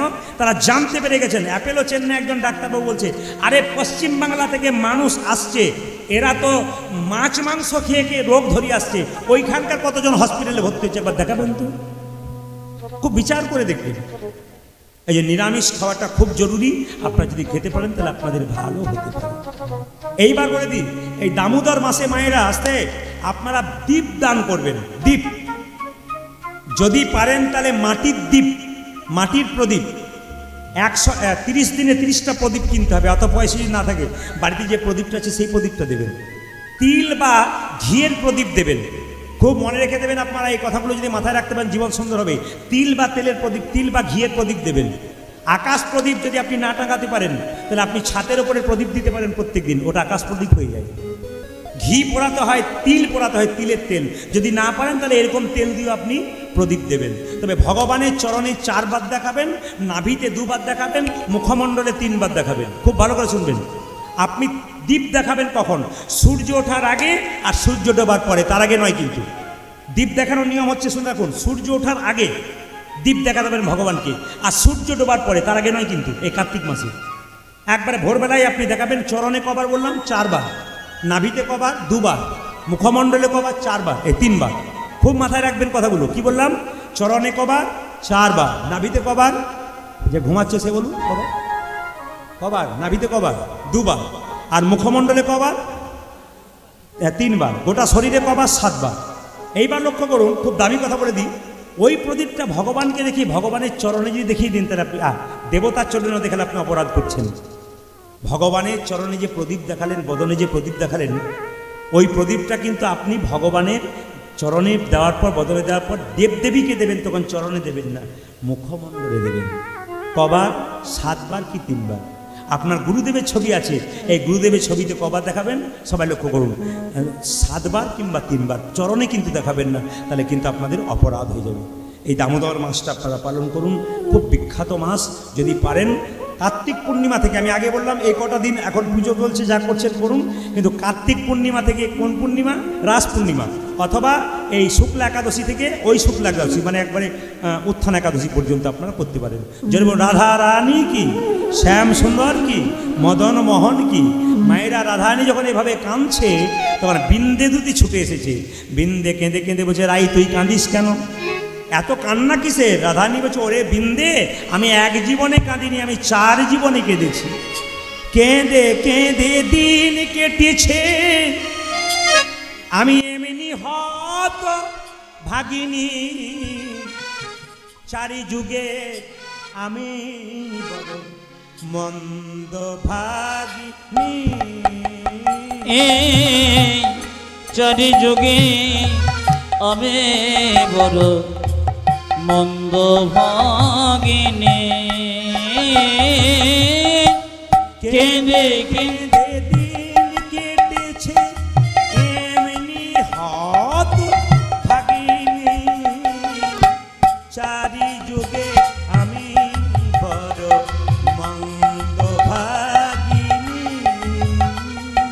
আজ 4 যুগে আমি বড় মন্দ ভাগিনী। আমি আপনাদের গানের মাধ্যমে বুঝিয়ে দেবো। সত্য যুগে ছিলাম আমি, সত্য নারায়ণী, দুর্বাসারি অভিশাপে হলাম মর্তবাসিনী। তাই ছিলাম রাম ঘরণী, জনক নন্দিনী, কৈকেয়ীর দোষে মাগো হলাম বনচারিণী। তারপরে মা ছিন্ন হয়ে আয়ান ঘরণী, ননদিনী দোষ দিল মা হলাম কলঙ্কিনী। কলি যুগে গৌর ঘরে হলাম গৌর ভামিনী, বিষ্ণুপ্রিয়া হলো কুলবধূ যোগিনী। আমার কেঁদে কেঁদে দিন কেটেছে, এমনি হত ভাগিনী, 4 যুগে যাবে বড় মন্দ ভাগিনী।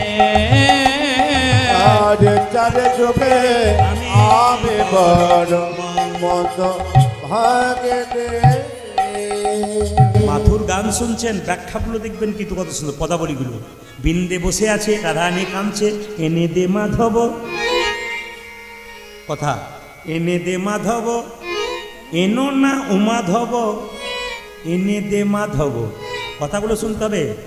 এনে দে মাধব, এনো না উমাধব। মাধব, মা মানে পৃথিবী, ধব মানে পতি, যিনি পৃথিবীর পতি গোবিন্দ মাধব, তাকে এনে দে। এনো না উমাধব, উমা মানে দুর্গা, আর ধব মানে পতি মানে দুর্গার পতি, শিবকে চাই নাই। ব্যাখ্যাগুলো দেখুন, এনে দে মাধব, এনো না উমাধব, এনে দে মাধব, হরি তব পাদ।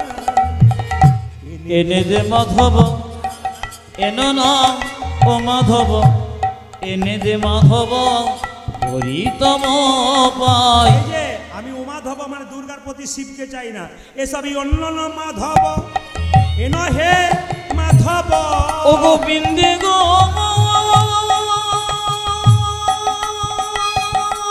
গোবিন্দে।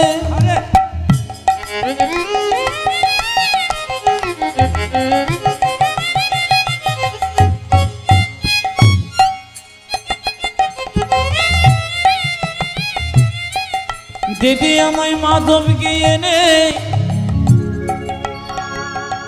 এনে দে।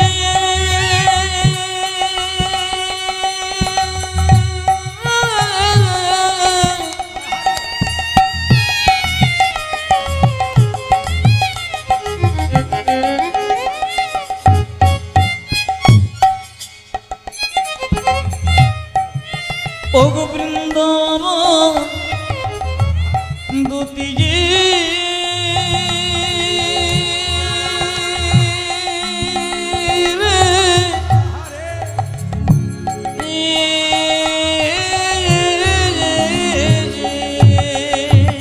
ও স্বামী মাধব, এ নাহি মাধব, ন মাধব ধব শ্যামলী চড়াই এনে দে মাধব এনো নাম ও মাধব এনে দে মাধব ধরি তব পায় এনে দে মাধব এনো এনো নাম ও মাধব এনে দে মাধব ধরি তব পায়। আপনারা মন দিয়ে শুনবেন আস্তে এদিকে দিকে কি সুন্দর ব্যাখ্যাগুলো আছে দেখুন পদাবলীগুলো। আমাকে সেই মাধব কেনে দিয়ে যে শ্যামলি ধবলি চড়াই সেই মাধব কেনে দে, এই দেখাবেন। যখনই বলেছে আস্তে আস্তে, যখন বলেছে আমার মাধবকে এনে দে, সঙ্গে সঙ্গে বৃন্দে বলছে তাহলে এক কাজ কর, তোর চরণের ধুলো না হলে তো হবে না, এক কাজ কর রাই, গোবিন্দ পেতে গেলে ধৈর্যের দরকার হয়, ধরিজং করু ধরিজং, ধরে জঙ্গে করু ধরে যাও। খালি ছটফট করছে। হ্যাঁ কিসের ছটফটে এত? এত কিসের আপনাকে বলি মানে এত চঞ্চল কিসের? রাধারানী পুজো এত চঞ্চল গোবিন্দকে পাওয়া যায়, কিছু মনে করবেন না। 100 ভাই দাদা দুর্যোধন চঞ্চল ছিল, ভগবান পেলেন না। আর শতভাই পঞ্চপাণ্ডবে দাদা যুধিষ্ঠির স্ত্রী ছিলেন, ভগবান পেলেন। যারা চঞ্চল মানুষ তারা ভগবান পায় না, আর যারা স্থির মানুষ তারা ভগবান পায়। দেখবেন যে মেয়েরা সংসারে খুব চঞ্চল, সবজি কাটতে গিয়ে আঙুল কেটে ফেলবে, কিংবা তরকারিতে দুবার নুন দেয়, ঘরের লোকের কাছে গাল খায়। এই নিয়ম। চঞ্চল হবেন না, শান্ত হবেন, জীবন সুন্দর হবে। এই যে এক এক করে যান, যত এগিয়ে যাবেন তত রস পাবেন। কিন্তু লক্ষ্য করুন, বলছে এক কাজ করে ধরিজং করু ধরিজং, ধরে জঙ্গে রঘু ধরে যাও, ধরিজং রঘু ধরিজং, রায় ধৈর্যং রঘু ধৈর্যং, বলে কাঁদিলে যাওয়া হবে না রাই, এখন কাঁদিলে যাওয়া হবে না রায়, কাঁদিলে যাওয়া হবে না রাই, এমন করে কাঁদিস না রাই, কাঁদিলে যাওয়া হবে ও না তুই রাই। এমন করে কাঁদিস না রায়, কাঁদিলে যাওয়া হবে না রায়, রায় ধরে জঙ্গে করু ধরে যাও, ধরিজং রঘু ধরিজং, রায় ধরে জঙ্গে রঘু ধরে যাও, গচ্ছং মথুরাই, ও রায় ধরে জঙ্গে রঘু ধরে জঙ্গে মম গচ্ছঙ্গে মথুরায়। ও মায়েরা, রাধারানী চরণে প্রণাম করে বৃন্দে চলল আস্তে আস্তে আস্তে। হ্যাঁ, ঘড়ি দেখছেন কি শেষ করবো নাকি? তাহলে কি বলছেন? ঘড়ি দেখছেন শেষ করে দেবো না, কি বলছেন? ও আসলে তা নয়, অনেক বাবা মনে মনে ভাবছে তাহলে কি শেষের দিক? না না, শেষের দিকে নয়। এর ভেতরে রসগুলো দেখুন। আপনি তো মাথুলীলা বহু শুনছেন, আপনাদের জায়গাটা ভালো বলে একটু ব্যাখ্যা করে। অন্য জায়গায় হলে কিন্তু আমি গানের মধ্যে গিয়ে একবারে নিতাই গৌর হরিবোল করে দিতাম, তত্ত্বের মাধ্যমে ঢুকে ঢুকে। কিন্তু আপনারা সব গানের লোক বলে আপনাদেরকে একটা একটা করে দিচ্ছি, মন দিয়ে শুনবেন। যে যেখানে বসে আছেন মায়েরাও কিন্তু খুব ভালো এখানে ভক্ত। দাদা ভাইয়েরা যারা দাঁড়িয়েছেন কষ্ট করে, তাদেরকে প্রণাম জানাই, অভিনন্দন জানাই। আপনাদের পরিবারে কৃষ্ণ ভক্ত সন্তান হোক, আপনারা সুখে থাকুন, হিন্দু সনাতন ধর্ম বেঁচে থাকুক, আমি এইটা চাই। গর্ব করে যেন বলতে পারে আমি হিন্দু, এটা যেন আমি বলতে পারি, গর্ব করে বলতে পারে আমি হিন্দু। মায়েরা, একমাত্র স্বামী বিবেকানন্দ 1893 খ্রিস্টাব্দে আমেরিকার 2য় সম্মেলনে তিনি চিৎকার করে বলেছিলেন আমি হিন্দু। এত বড় গর্ব করে এখন বলার মতো ক্ষমতা আমাদের নেই। এই জন্য আপনাদের কাছে নিবেদন রইল, সনাতন ধর্মকে বাঁচানোর জন্য আপনি গর্ব করে বলতে পারবেন যে আমি হিন্দু, আমি সনাতন। আস্তে বাবা আস্তে, আমি সনাতন ধর্মের মানুষ। লক্ষ্য করুন, যে যেখানে বসে আছেন একটা একটা শুনবেন। যে যেখানে বসে আছেন, বৃন্দে দুতি যখন বলছে তাহলে তোকে প্রণাম করে যাই রাই, নইলে গোবিন্দ পাবো কি করে? ওগো রাধে তোকে প্রণাম করি, ওগো রাধে, ওগো দে চরণের ধো, ও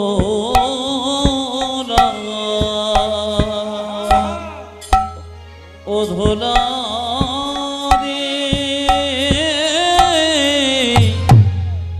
ও গো রাধে চরণে ধোলা, রাধে দে চরণে ধোলা দে, আমি রাম ওই চরণে ধোলা লয়ে যাত্রা করে দে চরণে ধোলা। ভগতে চরণের ধুলা দে রাই, ওই ধুলা লয়ে যাত্রা করে দে চরণে ধুলা। ও ধোলা লয়ে যাত্রা করে দে চরণে ধোলা, বেগনায় ধোলা লয়ে যাত্রা করে চরণে ধুলা,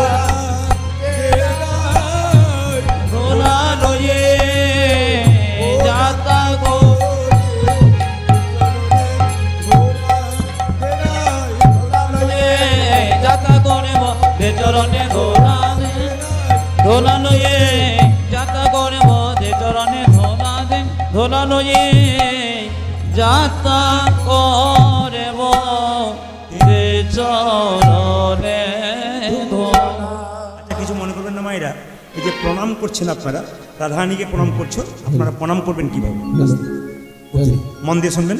এই যে প্রণাম আপনারা করছেন, আপনাদের বলে দিই, প্রণাম করার নিয়ম তো আপনারা ইউটিউবের মাধ্যমে শুনেছেন।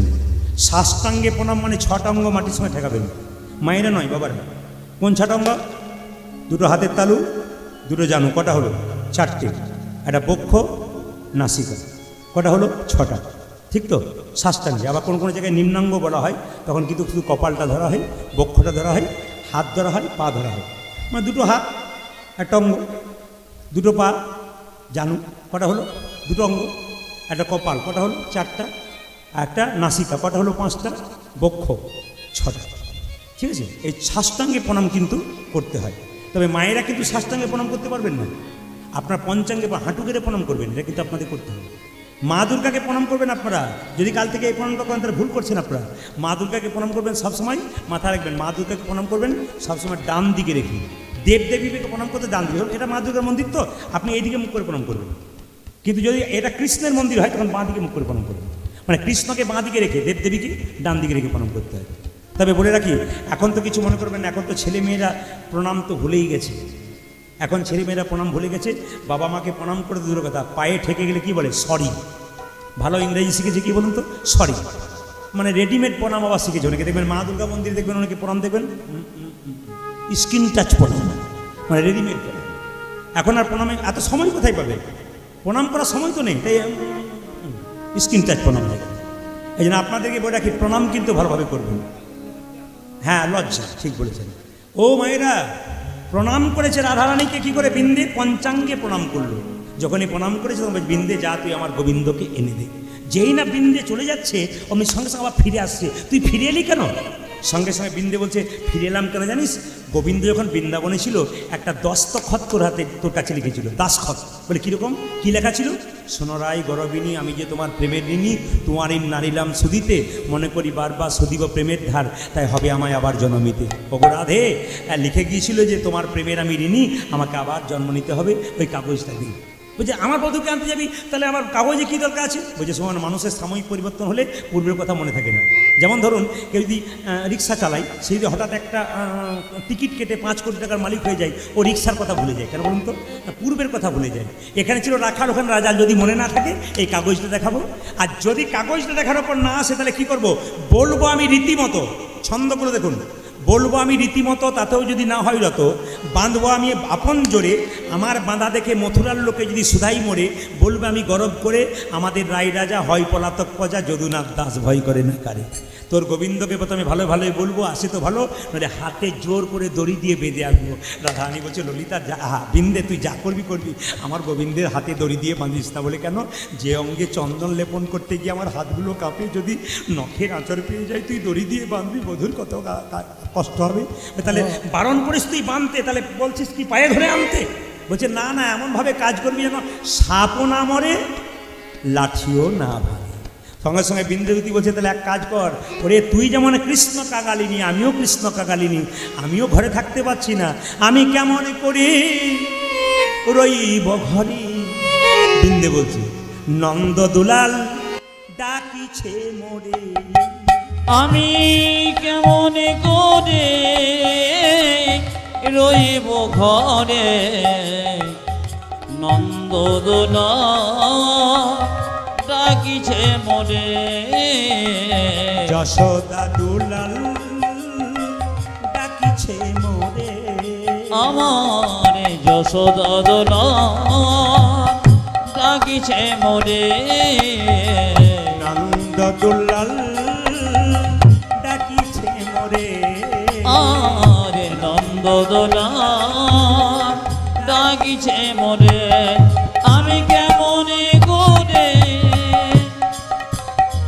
রইব ঘরে, নন্দদোলা ডাকিছে মোরে।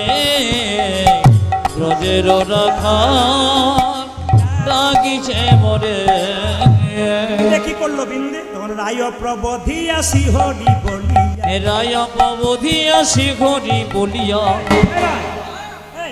তোরা তো চিন্তা কি? হ্যাঁ, বসে বসে কি করিস না বসে বসে, কেন জানিস আমি তোর গোবিন্দের দেবো। ওগো রায় প্রবোধিয়া শিহরি বলি, ওগো রায় প্রবোধিয়া শিহরি বলিয়া, দুটি চলে রাজ পথে চলে যায়, দুটি চলে চলে যায়, দুটি চলে রাজ পথে চলে যায়, দুটি চলে রাজপথে চলে যায়। যাত্রাকালে যদি সুমঙ্গল দেখি ঘাগরি উড়িছে মাথে, ওগো যাত্রাকালে যদি শুভঙ্গ না দেখি ঘাগরি উড়িছে মাথে, আমার যাত্রা ভালো, আজ যাত্রা ভালো, যাত্রা ভালো, দেখো যাত্রা ভালো, মথুরা নগরী যাত্রা ভালো, মথুরা নগরে যাত্রা ভালো, যাত্রা ভালো, যাত্রা ভালো, মথুরা নগরী যাত্রা ভালো, ওটারি যাত্রা ভালো, যাত্রা ভালো, মথুরা নগর যাত্রা ভালো। কিছু মনে করবেন না। বিন্দে তাহলে এবার বৃন্দাবনের কথা বললো। বৃন্দাবনের কথা বলবার আগে তাহলে আপনাদের বলে রাখি, আগামী দুর্গা পুজোর পরে কি পূজা করছে জোরে বলুন। আমাকে একজন জিজ্ঞেস করেছে, কিন্তু এই জিনিসগুলো একটু বলে দেবেন টাচ করে বাবা, তাহলে আমার ভালো হয়। কি কোজাগরী লক্ষ্মী পুজো। কোজাগরী মানে কি মা? ও জাগরী মানে কে কে জেগে আছে মা লক্ষ্মী দেখবে। মা লক্ষ্মী পুজো 4 প্রহরে হয়, 4 প্রহরে হয়। ওই জন্য সারাত্রি জাগতে হয়। এইদিকে এদিকে জাগতে হয় কেন মা? লক্ষ্মী ঢোকে আর অলক্ষ্মী জোরে বলুন বেরিয়ে যায়। এই যে তাকাবেন, লক্ষ্মী ঢোকে অলক্ষ্মী বেরিয়ে যায়। তার মানে সেদিন লক্ষ্মী ঢোকে অলক্ষ্মী, তো লক্ষ্মীকে ডাকার মতো ডাকবেন, তবে ঢুকবেন, নিতাই গোল হরিবল হয়ে যাবে। এবং গত বছর আমি বীরভূমে আমার গান ছিল, আমি যাচ্ছি, আমার এক বন্ধু বলছে, প্রদীপ টাকা পয়সা হাতে নেই, ব্যবস্থা করে দেবে।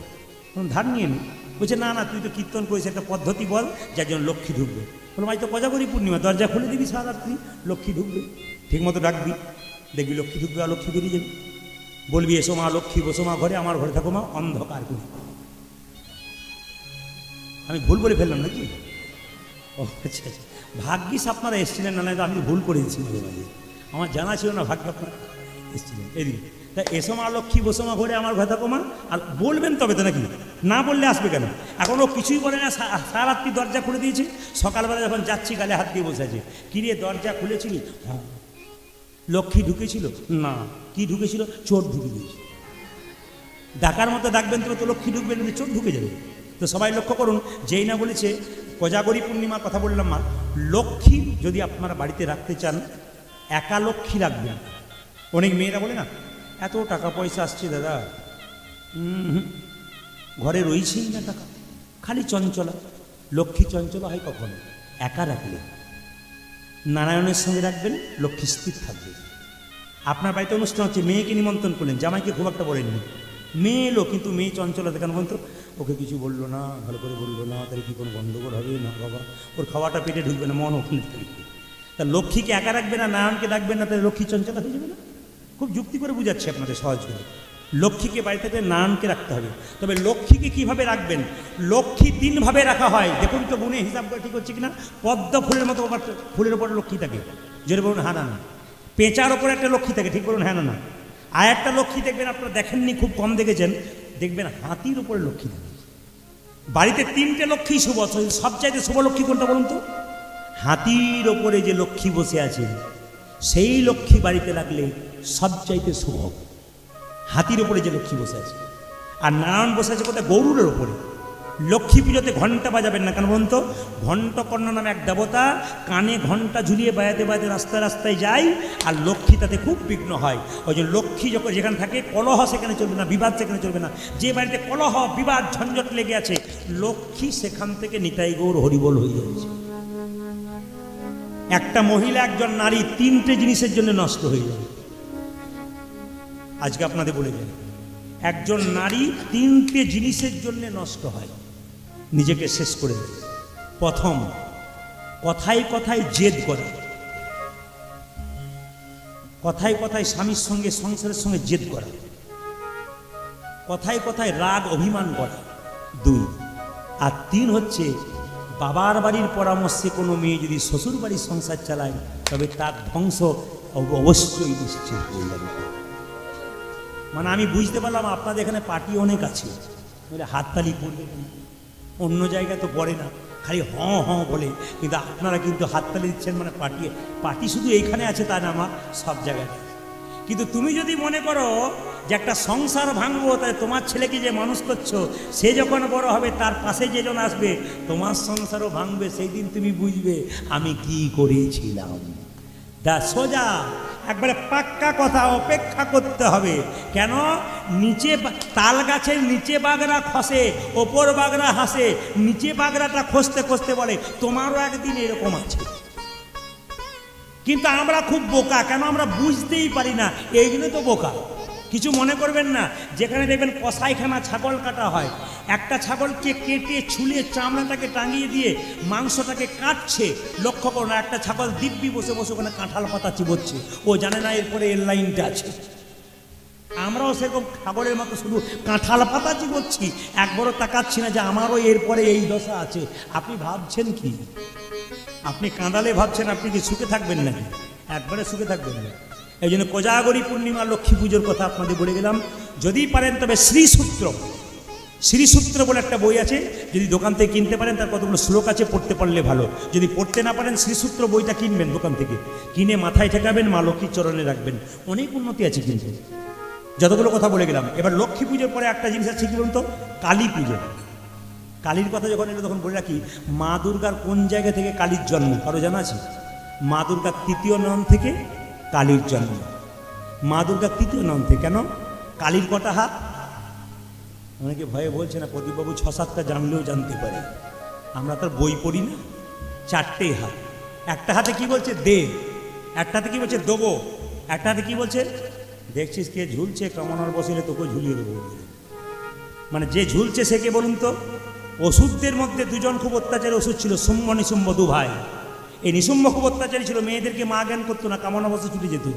মা দুর্গার দিকে যখন একদিন ছুটে গেল, মা দুর্গা তার তৃতীয় নয়ন থেকে পরাল বদনী উলাঙ্গিনী খড়্গধারিণী মা কালীর সৃষ্টি করলেন। আর মা কি করলেন?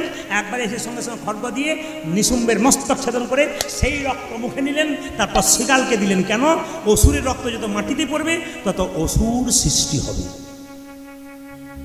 অসুরের রক্ত যত মাটিতে পড়বে তত অসুর সৃষ্টি হবে। এবার দেখুন মায়েরা, মা কালীর 4টা হাত মানে কি? দে, দেবো, এলি, যদি কামনা বসে আসিস তাহলে তোকে শেষ করে দেবো। এই দিয়ে দেখান। মা কেন জিভটা কেটেছে? এটা কেন? খুব তত্ত্ব আছে, মা কালীকে দেখলে হবে না, জানতে হবে মায়ের তত্ত্ব। এদিকে কেন বলুন তো? জিভটা কেটেছে কেন বলুন তো? জীব হচ্ছে লালসার প্রতীক। একটা গাড়ি, 2টো বাড়ি, 3টে বাড়ি, 4টা বাড়ি, আরও হোক, লালসা করো না বেশি। তোমার যা প্রয়োজন হয়ে গেছে বাস ছেড়ে দাও, নইলে নিতাই গৌর হরিবল হয়ে যাবে।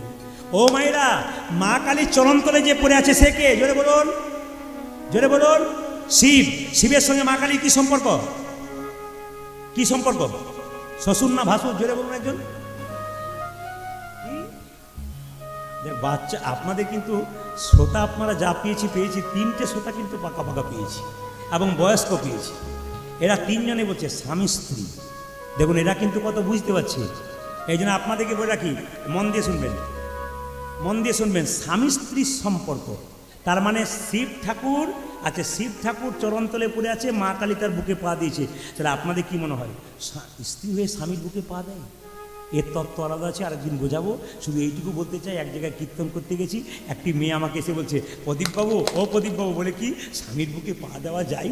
বলে মা আপনারা তো ইচ্ছা করেন, বারবার জিজ্ঞেস করছেন। বলছে আমার মাঝে মাঝে ইচ্ছা হয়। বলে কেন ইচ্ছা হয়? বলছে আমার স্বামী মদ খেয়ে মাতলামি করে আমাকে মারধর করে, নিশ্চিত হয়ে শুয়ে পড়ে, আমার মনে হয় দিয়ে কি কীর্তনে যে কি রস আছে না শুনলে বোঝা যায়। তো মায়েরা লক্ষ্য করুন, বাবারাও কিন্তু বুঝতে পারছে। কি আমার বাবা যখন বেঁচে ছিলেন, বাবার সামনে গল্পগুলো বলতাম, বাবা বলতো কোথা থেকে কালেকশন করলি? বলে ওইটাই তো আমার কাজ, কালেকশন করাই তো কাজ। সবাই লক্ষ্য করুন, যে না বুকে পাটা দিয়েছে, স্বামীর বুকে পা দেবে, বলছে দাদা কাল থেকে তাহলে দেবো। বলে কাল দেবেন না, 2-4 দিন পরে দেবেন। কেন? বহরমপুরে বড় একটা হার্টের ডাক্তার দেখাবেন, তারপর দেবেন, বলে নিতাই গৌর হরি বল। তাই ভেবে চিনতে দেবেন আর কি।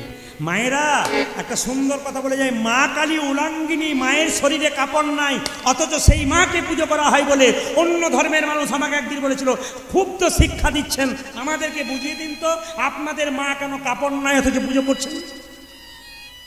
এই প্রশ্নের উত্তর দিয়েছিল ডক্টর মহানাম্রত ব্রহ্মচারী।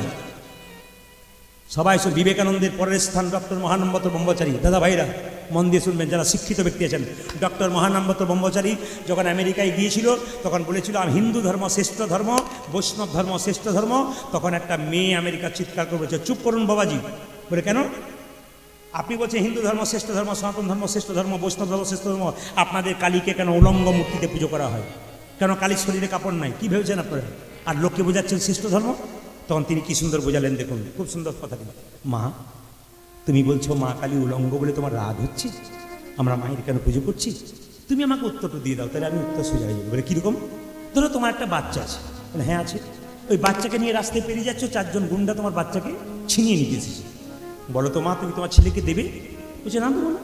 ধরো তোমার ছেলেকে ছিনিয়ে নিয়ে চলে যাচ্ছে, টেনে নিয়ে চলে যাচ্ছে, তখন তুমি কি করছো? প্রাণ লড়িয়ে দিচ্ছ, জান লড়িয়ে দিচ্ছ ছেলেকে বাঁচানোর জন্য। সেই সময় তোমার কাপড় যদি খুলে যায়, ছেলেকে তুমি বাঁচাবে না? বলছে আমার কাপড়ের দিকে তাকাবো না, আমার ছেলেকে দিকে তাকাবো। তাই সেই সময় তোমার যদি কাপড় খুলে যায়, ছেলেকে তুমি বাঁচাও, ছেলে যখন বড় হবে, যখন শুনবে আমার মা আমাকে বাঁচাতে গিয়ে তার কাপড় খুলে গিয়েছিল, তখন তোমাকে পুজো করবে না, তোমাকে অবজ্ঞা করবে। তখন মেয়েটি প্রণাম করে বলেছিল, বাবা দারুণ কথা বলেছিলাম।